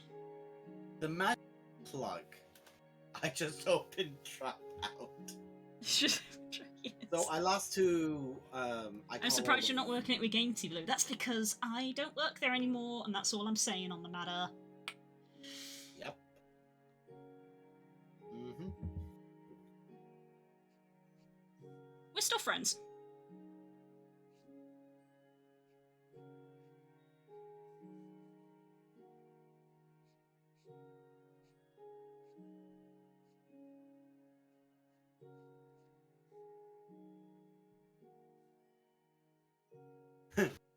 Carl's just like, I'm putting this in a corner for later.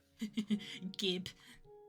I was going to try and like watch the remainder of Exandria Unlimited I hadn't watched yet on like a work break or something during the day today, but I absolutely did not have any fucking break in work today. So like I'm going to watch Obi-Wan on Friday morning while I'm here before I go, and because I don't have to leave till about 3 o'clock to get to the airport because my flight's not until just before 5. So I have loads of time tomorrow or on Friday to watch them tomorrow. Yeah, you're landing in the evening. And while I'm on the way, I'll be watching the next Exandria Unlimited and be immeasurably engrossed by everything Brennan says. That man.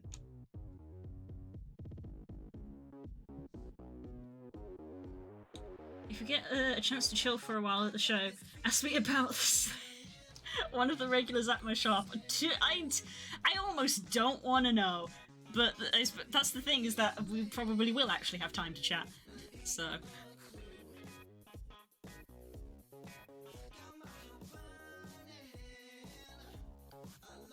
Are you working a stall, or are you just there? He's unique. Yeah, he sounds like it.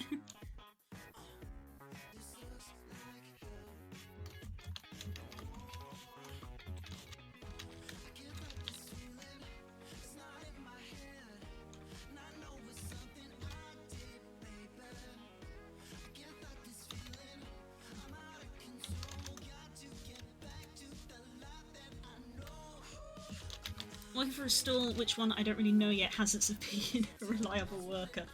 Or you can always drop me a message somewhere, either on Discord or on Twitter, when you know what stall you're at, so that we can make a note to come see you.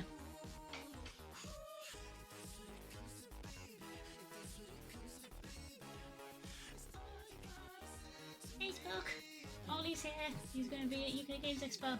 Hey, Oliver. Good night, everyone. Good night, sweetie. Yeah. Oh, shit, I heard across the country the sound of Morley cringing.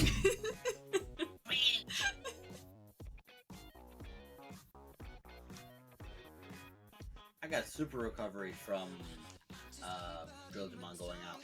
Hey, nice.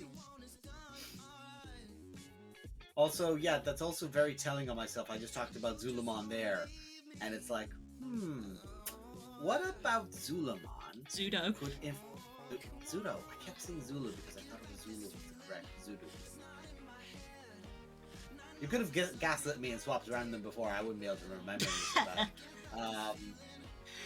This is the real revelation of, like, Das being like, why can I never find these Digimon when I Google them? It turns out you're just Googling the completely wrong name. Yeah, that's it. Is your price sheet on your Twitter? It is! Das, do the thing!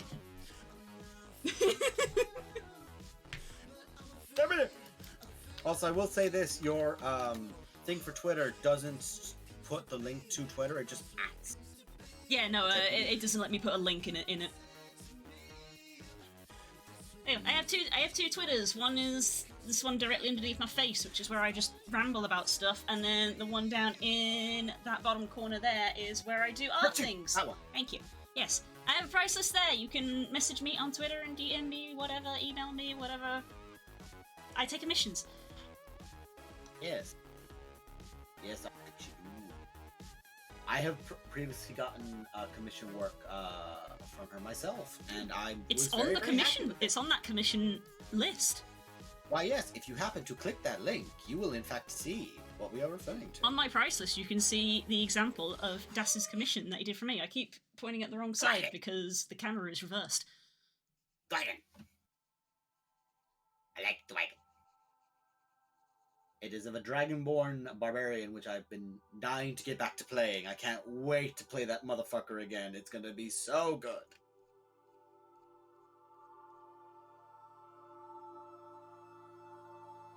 I am the ultimate hypers to play that big, burly, mean, cannibalistic bastard again.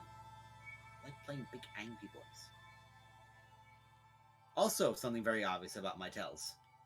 But, it's like, Yeah, why is it that this particular Digimon that happens to be big, bulky, tanky, and have a massive fucking hammer?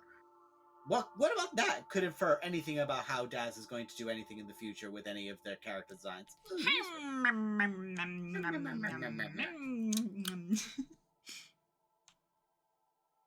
I'm looking through the new Digimon cards because there's a few talking about it. Yeah, when I learned that there was a new Digimon TCG last year, I was specifically like, I cannot get into this. I had been to Pokemon TCG and that is expensive enough. But I have got a friend who is into it and does play it, and she occasionally tweets out like recent card purchases, and I'm just like, ooh, that's nice artwork. I don't know how the game plays, but it looks nice. This is also attempt number 2 at Digimon TCG, I believe. The first one back in the 90s did not succeed. No, this is a redo. They were like, I know, like, you know, Pokemon clearly like took the better lead on some stuff, but Digimon went the Tamagotchi style of like have the itty bitty little thing in it that you keep with you. You have them fight stuff and everything else, like the tiny fucking little fella with you. Comparatively to Pokemon, which just went, hi, we're going to make everything way more colorful and show up in kids' faces to attract them in. In terms of the TCG, from what I can understand, it was actually just harder to learn how to play. It was not translated well. The old TCG game. It's a very good game. We stock it at the shop. Attempt number 7, if you include Japanese-only attempts. Wow, Digimon TCG did not take off, but this modern one is apparently doing okay. In fact, they're having a tournament at UK Games, aren't they? There's actually a Digimon TCG official tournament at UK Games Expo. I saw them tweet it this morning.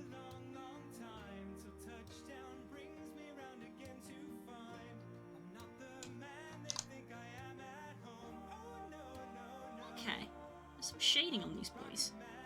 Yeah. I was curious what you were doing with the coloring earlier, with like the big blotchy kind of. Yeah, the shading always looks bad right up until it doesn't. Yes.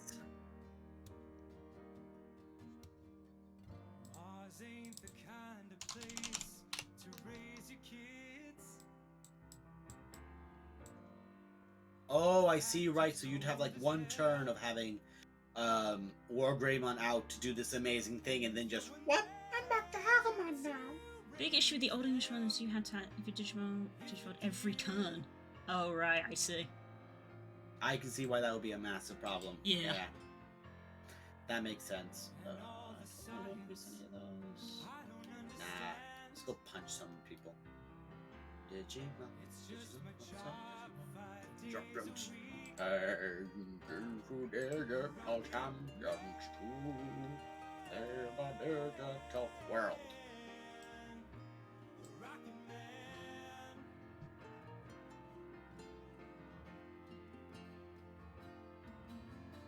Just thinking back to it, you know how there's like certain characters get a lot of attention on Tumblr? Like fuck Edamon came out when he did. He came out today. God for the monkey. Oh god. Dark Mesmic Cosmic Crunch. It's like, why is it you're using like kind of like heavy rock kind of styling with your like music, but you sound like Elvis? Why do you sound like Elvis? Localization. Yeah. It's like, you have to sound like a musician. Oh. It's like, oh, I thought you go with it. Bear from being a Tumblr sexy man. No, he just got turned into a platinum version of himself as a Mega Evolve. Yep.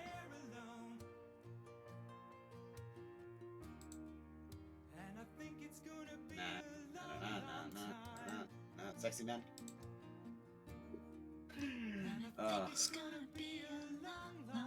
Andromon. Sorry, I'm just running past. Elvis is the king of rock and roll. Yeah, so that would have been the translation, king of rock and roll, and they were like rock Digimon. So that was where that occurred. I'm a rock Digimon. Oops, wrong way. If I were looking at it, if I had to pick 5, I'm trying to think. Black War Greymon. Zudumon. Pseudo. Yep. I thought I pronounced that one right. It sounded to me like you said Zoodoo-mon, but that was just me. Sorry. What a time for Morning Elvis to come on. You manifested it. Manifested it, yep. I'm trying to think. Magnadramon. Angemon. No fucking surprise, Angemon. Skullgreymon. Mm-hmm. Black War Greymon, Skullgreymon. Andromon. Angemon. Ooh, I have to pick between like 2 or 3 for my last one for my 4th. Myotismon. I'll stick with Myotismon. Actually, no, not Myotismon. Because I'm gonna keep. Because Black War Greymon was a villain, but became essentially kind of an anti-hero role. So what I'm gonna say is, if I'm gonna pick one villain, like 4 I like and one villain, Chimeramon. Oh yeah, that was a cool one. Chimeramon was like literally a horror monster in a good way. I It's a cool love concept. the design. Love the design of Chimeramon.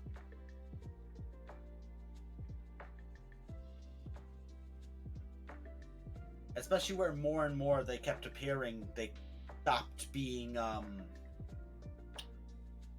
more and more they appeared, the less they were like how I say. Ooh, fuck, he hurt me hard there. I need to use big recovery for that. The more and more like he got things added to him, the more powerful he became, the less he was like controlled by the Digimon Emperor. Yeah, he stopped being obedient. I loved Devimon's thing about it, where like he literally went to essentially what was the equivalent of Digimon Hell, and got Devimon's power. And Devimon was like, you know, it was like, you can't stop me from taking your power. And he's like, do it, take my power. This is gonna be fun. I want you to do it. I want you to do it. I want you to hit me. I want you to do it. I want you to do it. I want you to do it. I want you to hit me. I want you to hit me. Hit me! And it just went to that great way. But then we had, and it's probably why season 2 is my favorite. The scene between TK and the Digimon Emperor. Oh god, iconic. Will forever live in my brain. Where it's I like, love that. you'll do what I say, and like throws the whip, and the whip just strikes him in the face, and he just like, he takes it, doesn't flinch, it just goes. So that's all you do. When you can't get your way, this is all you do. And breaks him down verbally before he just beats him. Before he proceeds to punch him. That's the thing. It's not beating the crap out of someone. It's also the verbal just deconstruction. Verbally deconstructing him before beating the shit out of him. Ooh, I learned dynamic kick. Yes. My Leomon learned Falcon kick. Falcon kick. Falcon punch.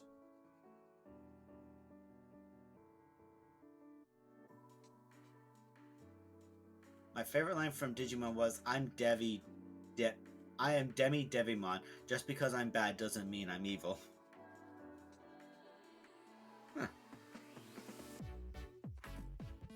I remember him very, very... Ooh, Gear Savannah music at night. Fucking... Ooh, that's a bop. That is a good bop. That game soundtrack gets slept on. Yeah, this is a good game soundtrack. That soundtrack gets slept on. No one talks about it. Like, it's so surprisingly solid for a what is essentially Digimon in the early noughties PS1 game. Nothing about it says this is going to have a great soundtrack, and yet it does.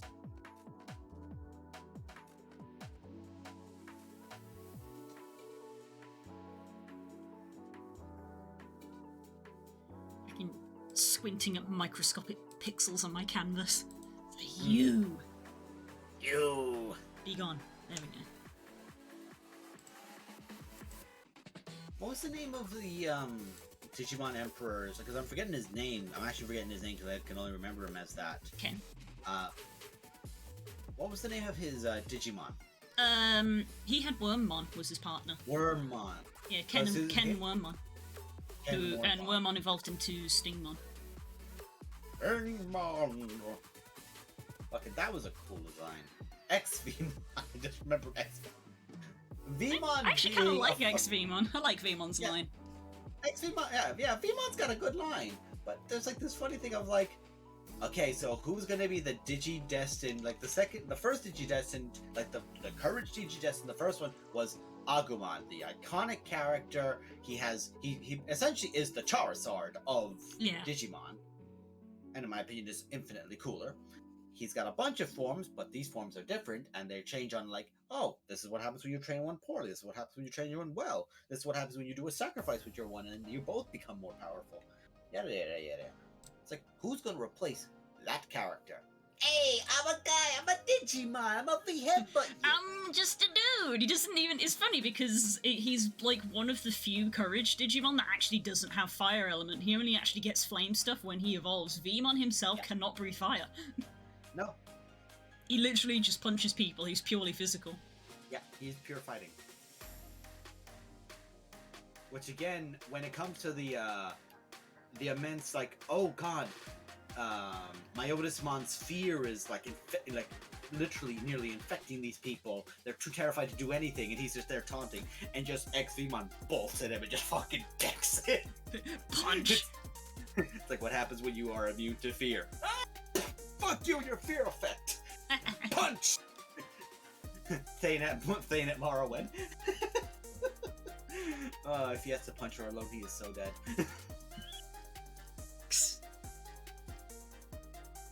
Doesn't mean he's not gonna swing, he's just gonna fucking die. How many people is Mara gonna have to deal with where she's just like, hello, I would like a conversation, punch. Okay, but in our punch defense... faces through, just like, why are you all like this? No, what's gonna happen is that if Thane sees her again, it's gonna be the scene from Thor Ragnarok where he just grabs the rock and just flings it at her. Oh, it's actually you, okay.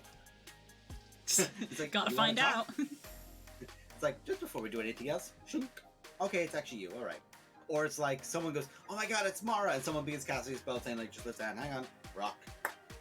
Okay, it's actually her, throw a fire spell. Get the bitch. Don't use radiant, get the bitch. Gotta check for physicality first. How many times does this happen? More than you would think. It's happened once. I'm not letting it happen twice. It's happened once to you. It happened once to me. That's why Thane will reply, it's happened once. Because you've not told him that particular incident has happened multiple times, Stella. You've only told him you've had dreams, not what you do in those dreams. Yep. And in fairness to you, the last time you did tell Thane, oh yeah, there's this thing happened with my dreams where this certain thing occurs, she's not said when that's happened that,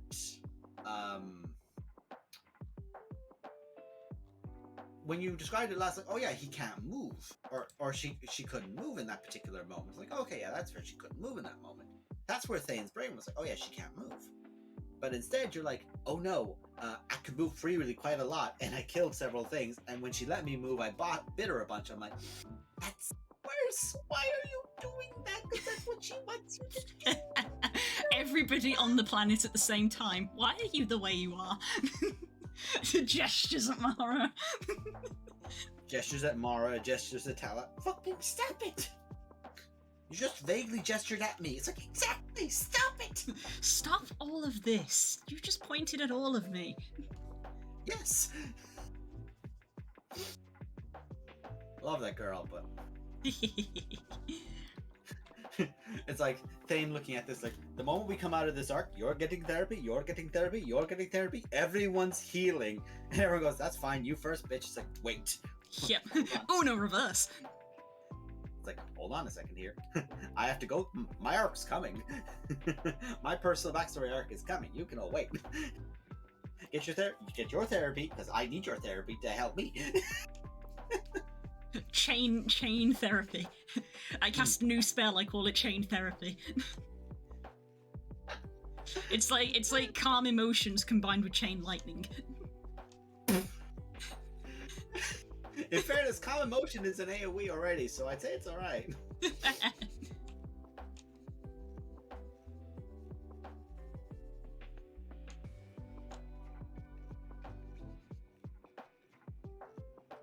You're getting therapy, you're getting therapy, you're getting therapy. Everyone's healing.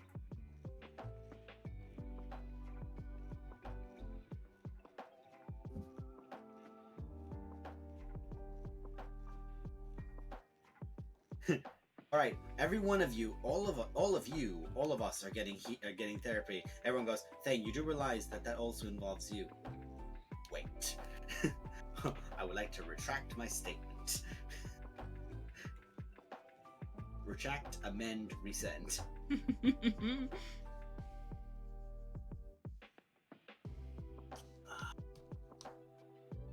How old's my Leomon?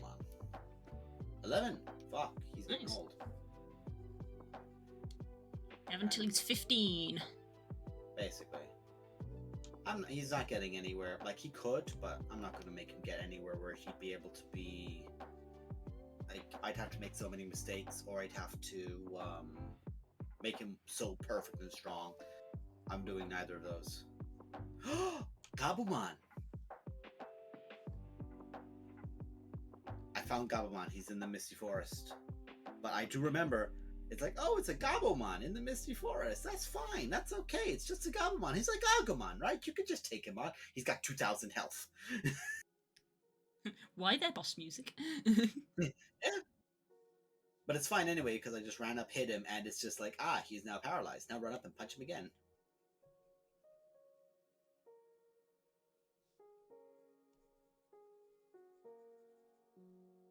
This is therapy.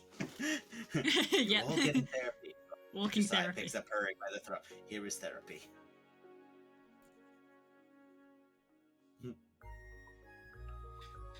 Flair finally gets the therapy he needs just because we left Hurry with him. Flair will get the therapy he needs, and he can enjoy more of it after he's busy avenging his father from Edmund Distress.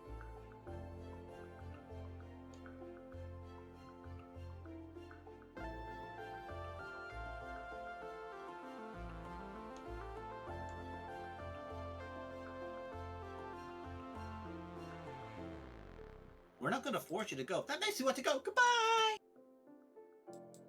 What a weird fellow.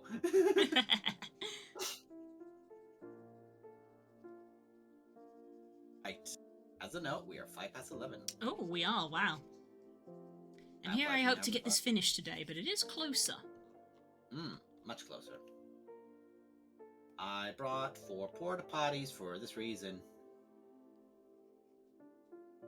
Because I am not trying to find the toilet in the mists. Oh god, yeah, that's a great way to get your virus up real quick. Mm-hmm. I remember how much shit I left around the forest. Oh no. The 3 pseudo Shellmons, I may have pulled them. Whoops. Rips.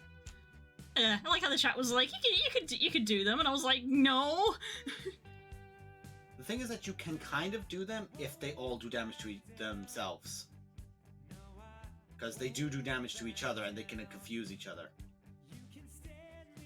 Okay, a publisher has that now. Well done, buddy! Hey! And it's not even midnight yet. Yeah, well done. That means you get to go to bed early. That means she's just gonna stare at the wall. I feel like they're both the same. Or is that too real? One of them you tend to have your eyes closed for.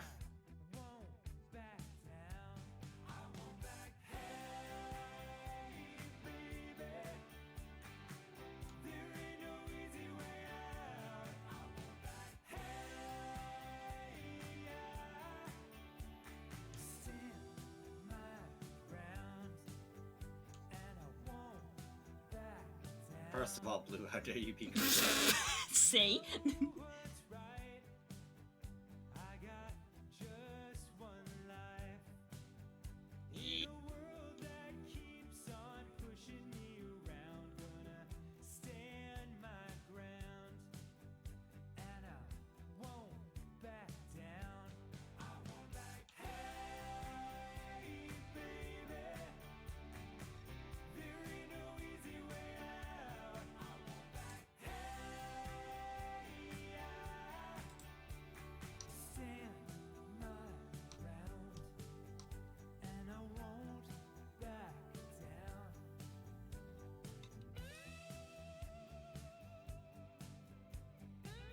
Awoo, it's a Nemo! Awoo! Hello, friend.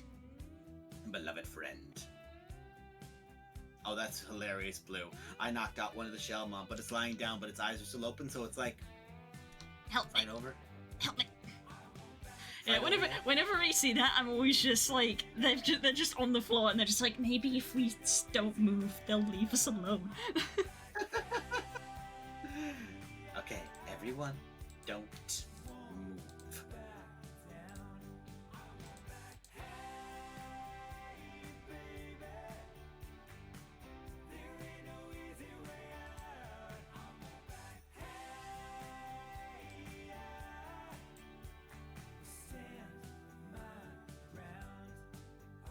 It's a good stream. We're close to finishing up now, Nemo. Yes. Good to see you, buddy. Much love. Enjoy your sleep, girls. Yes, Curls, please sleep. Make Stacey go to sleep too while you're there.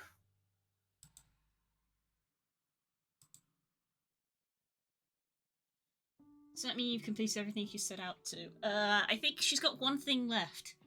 But she's Yes. like on target. Stay on target. Completed the stuff that she needed to yesterday, completed the things she needed to today.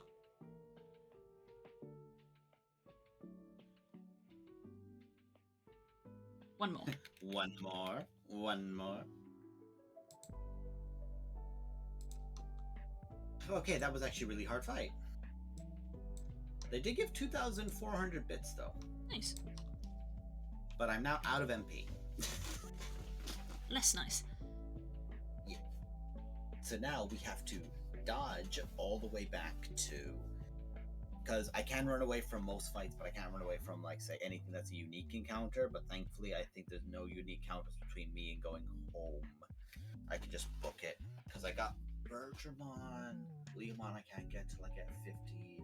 I can't get into Factory City from this side. I need a Whalemon to do that. Me?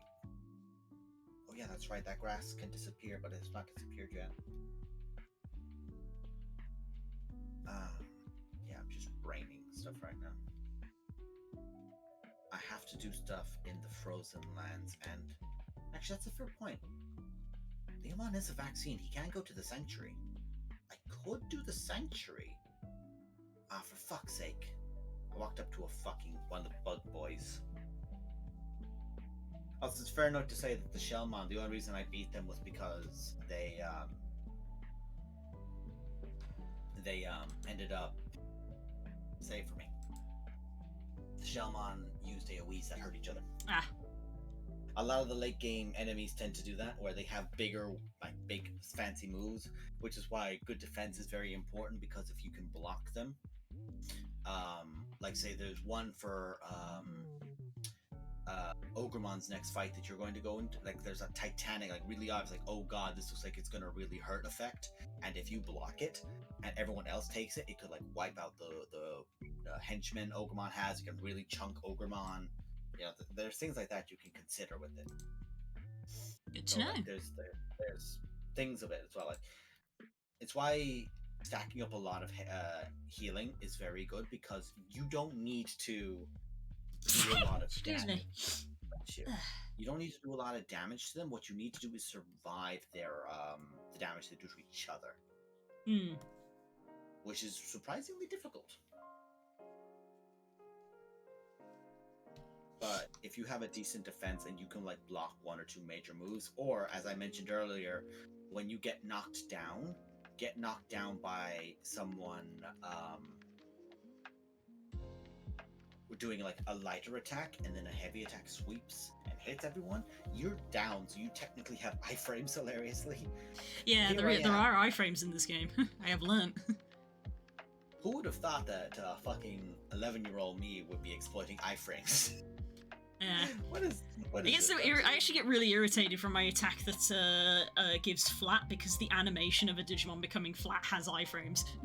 The amount of super moves that I've missed because of those iframes, I'm just like, oh god damn it! Why didn't you wait? But that's the interesting thing is that you have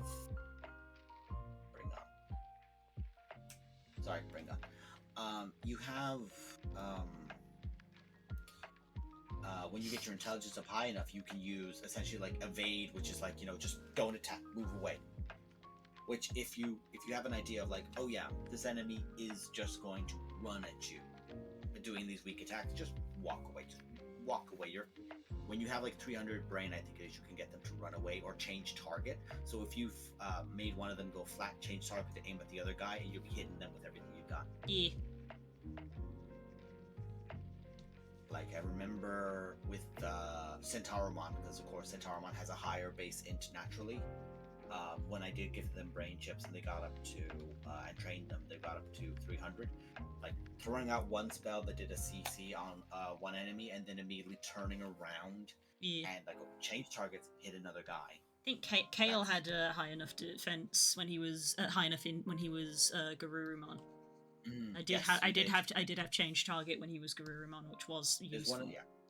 I think one of them's like a green button, and that's the one for making them pull away. Blue is for them to use like cheaper mana stuff. Let's get the moderate, which has been very useful. I've been switching between attack and moderate very handily, especially since I've got quite mana hungry attacks. So it's quite useful to actually be like, don't use your high mana attacks because we need to conserve. Very much so. Very, very important to do. Really, really is. If you're not holding back that, you kind of just begin suffering as a direct result of it. So I got Gobblemon back. So that's another one. I think I'm at 35 now, I'm gonna say. Have you had the fight at 30, or was there a fight at 30? No fight at 30, thankfully. Okay. I didn't respond in the thing when you were asking that question. Like, if she gets to it, I want her to like have that moment of uh-oh. That's fine. Yeah. It's like make her sweat. Gotta keep you on your toes. Yeah.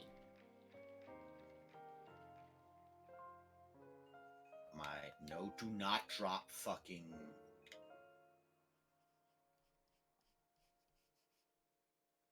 Curls, I love you, buddy. Oh. I'm not gonna repeat what you said.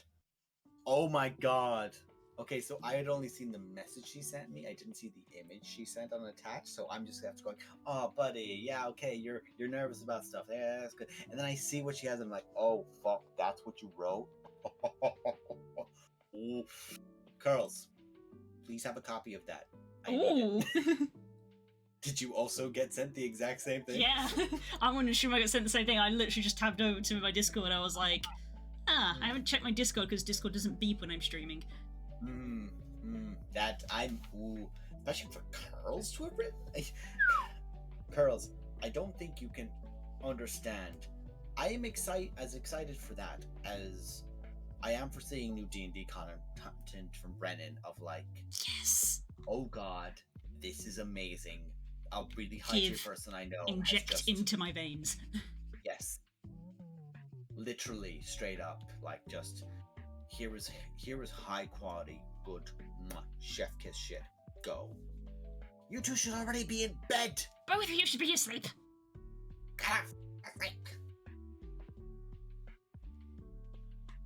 Hey, Carls, go to sleep too.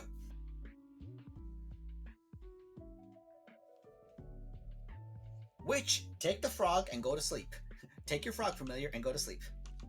It doesn't make it worse. Kels had a cat familiar. I mean, she has a frog right there. That's what I'm saying. I know, I'm just splitting up trivia that is taking up valuable real estate in my brain. Rumor has it that there is a cold weather Digimon in Friesland. Mr. M was saved by this monster. It looked like a big snowball. Digimon who are not used to the cold, be careful. That's what that is. Oh, and the Gear Savannah goes from the 1st to the 15th of each month. I did know that, yes.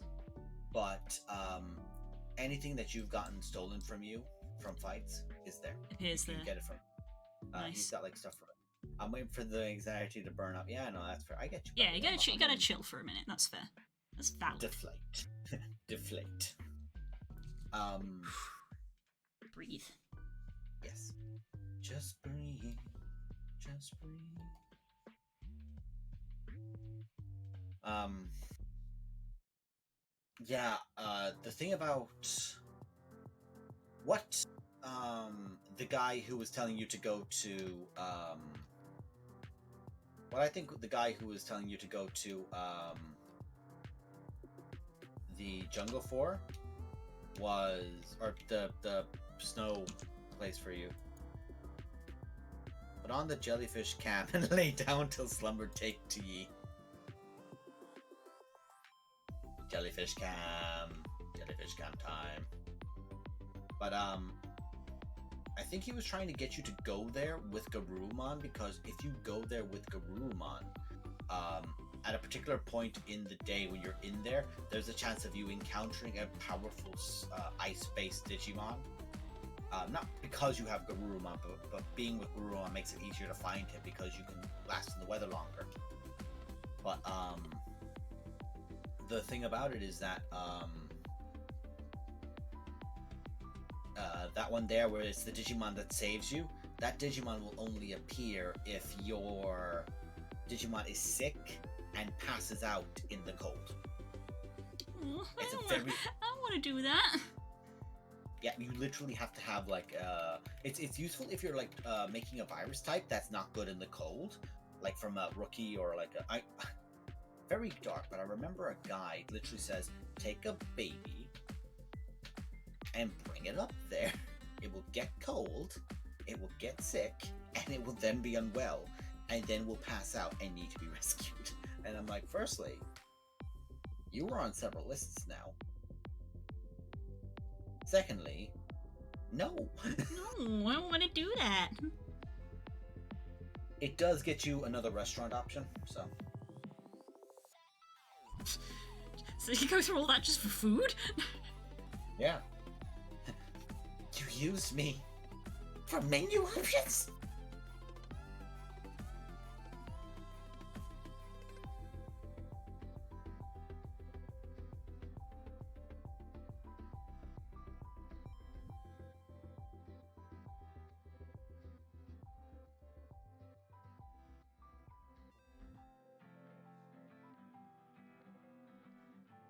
Double floppy. Nice. I'll take that with a smile and a thank you. Okay, buddy. I know you're doing really well and you're really close. But it might be time to close that up. I thought you were. To kill there was a pause there because I thought you were talking to your Digimon and not me. No, I'm talking to you. If you could tell that that's my affectionate voice that I'm using on Digimon, funnily enough, I think Curls is the only person who's heard my puppy voice, which is when I'm talking to Brian, which is like, there is, of course, when he's doing something actively that I don't want him doing, which is, Brian, no. And then there's the, Brian, you know you shouldn't have done that, buddy. And the little dog, he's like, they're like, I'm just a little creature. I'm just a baby. It's like, Brian, you shouldn't have done that. I'm just a baby. I'm just a baby. I took a DNA test. Turns out I'm 100%. I'm just a baby. I'm just a baby. I'm sorry, but I'm just like magnetized to what Curl put in chat. The Greek myth child who is prophesied to kill their father technique. I'll take the child into the north and let them die in the cold. See, we're all memeing, but the problem is the technique works. The thing is that it fucking works.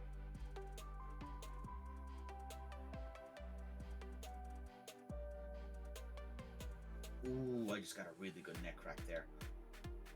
Felt good.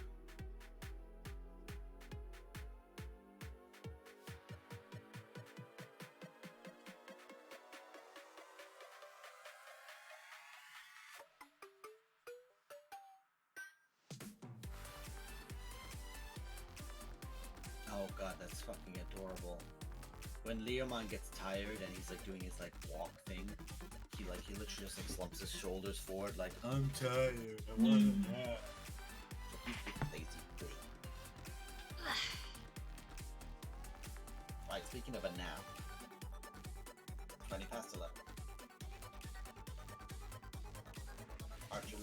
Archer is the name you chose for, or am I mistaken again?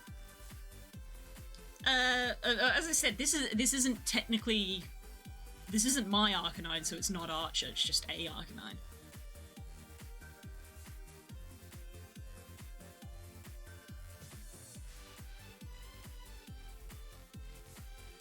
They do look amazing, though.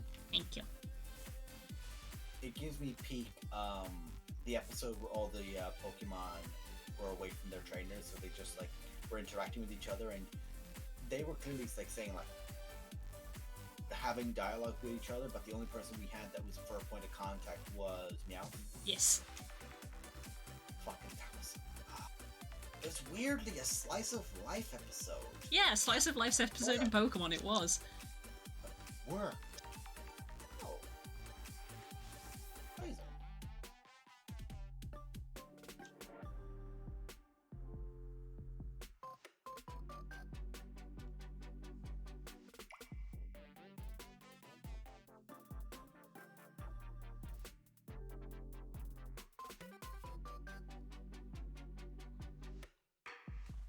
Guardian of the Lake. The Lake Guardian is at Dragon Isle Lake. The Digimon like creature was called by someone.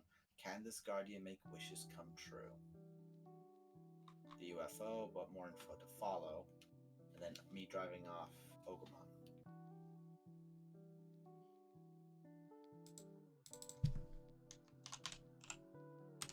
I just keep looking at that thing, the Greek method, and I just keep thinking to myself, the Large Aristar mentoring technique of throw him in the water. Did he drown? Nope. Now he knows how to swim. Mark that off as a way I can't kill him.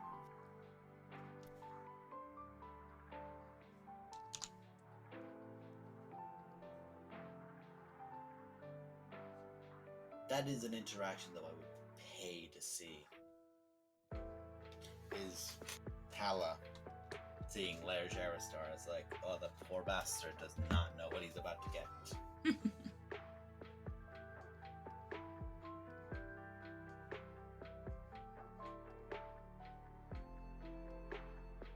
Hope I can do it justice. Though it is noted that in large conversations, Tala doesn't say anything. No, she doesn't, but that's not what I'm asking. That's not what I'm thinking of. I'm thinking of a moment away from a large conversation of, you heard him. It will get given back to you. That kind of vibe of like, there's a moment in CR2 where one character who doesn't talk a lot makes a very, very heavily noted, you will be gotten back for this, what you have done to them. Be it by us or by karma, someone is going to get you, and I hope you lose sleep at night for it. Kind of reaction, essentially.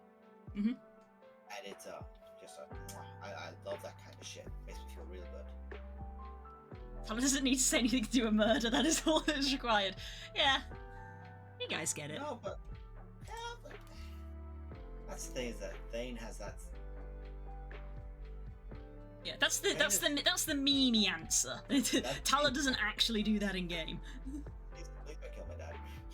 If anyone's going to kill Thane's father, it should be. Tala opens up a little pocketbook calendar and puts a pair of tiny glasses on. I mean, Thursday I gotta kill Mara, and then Friday I gotta go kill Edmund. I can't cancel on that. I can fit him in on the Saturday, but I'd have to double book him. I'm leaning over going, oh, Tala, we have to book Edmund in first. The husband has to go in first, Tala, that's the problem. See, I told you I'd end up double booking him, so now I'm gonna have to reschedule. I'm gonna have to move Edmund up to Wednesday. yeah, Carls knows the exact, like, I think she was beginning to, like, doze off, and now I've straight up driven her out of it. You're memeing, but am I? No. But yeah, that's the exact. There's two different moments from CR where a paternal figure gets the shit ripped out of him by a quieter character of the crew, and both of them are just. Taliesin Jaffe, you fucking animal. What Taliesin does in that is just amazing in his scene. but he's not. His isn't the full one I'm referring to, but it's kind of, because I have this thing about Lairs where I feel like Lairs would be the kind of person who would, oh yes, my son saved the Rusting Ones. He gets it from me. You know, he would try to take someone else's success. He would try to take the moment away and make it his own. Yeah, Taliesin is a god, 100%. Literally a god. But,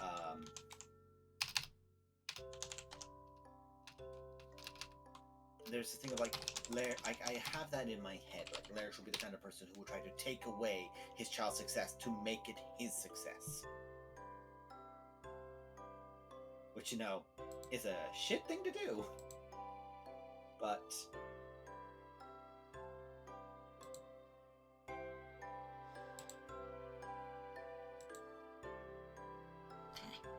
Yeah, Rose, you got the right idea. Okay, I'm gonna stop. This is nearly done. If you couldn't tell by looking, the only thing that I think I'm gonna do is tweak that fire, because that fire is still in the sketch, but like the rest of the picture I think is like 90% done.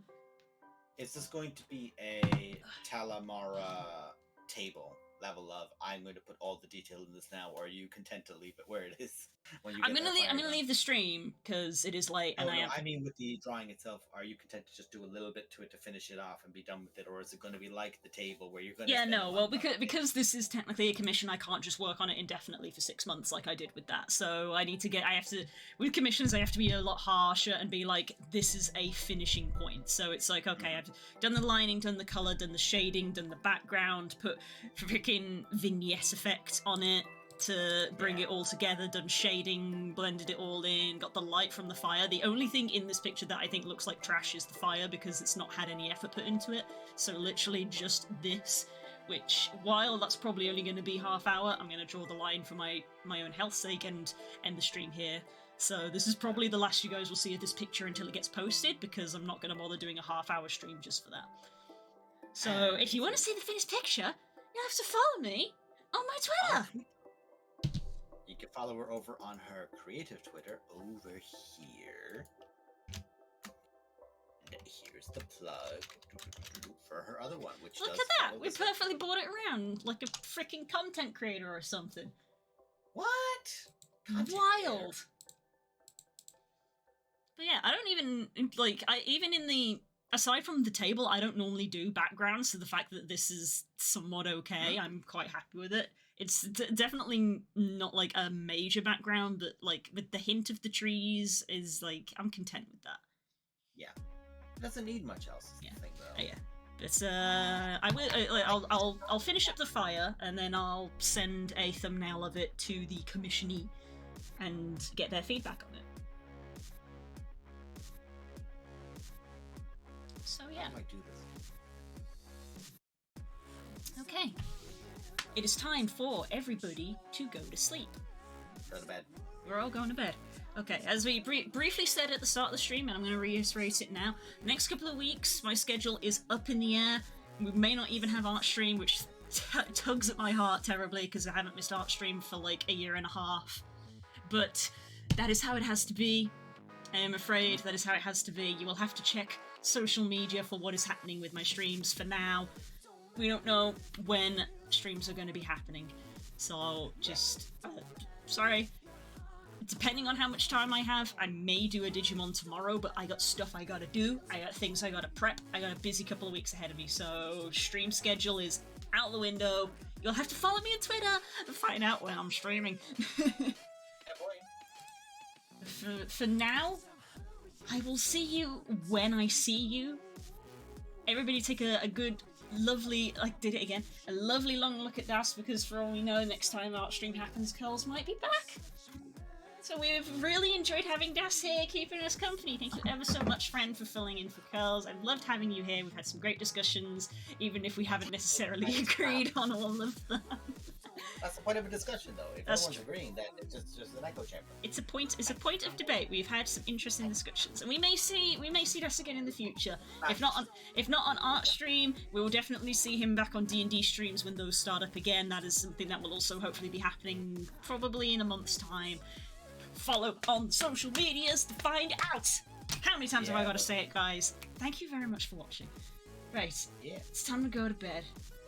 Good night, everybody. We love you loads. We'll see you whenever we see you. Bye. Bye, guys.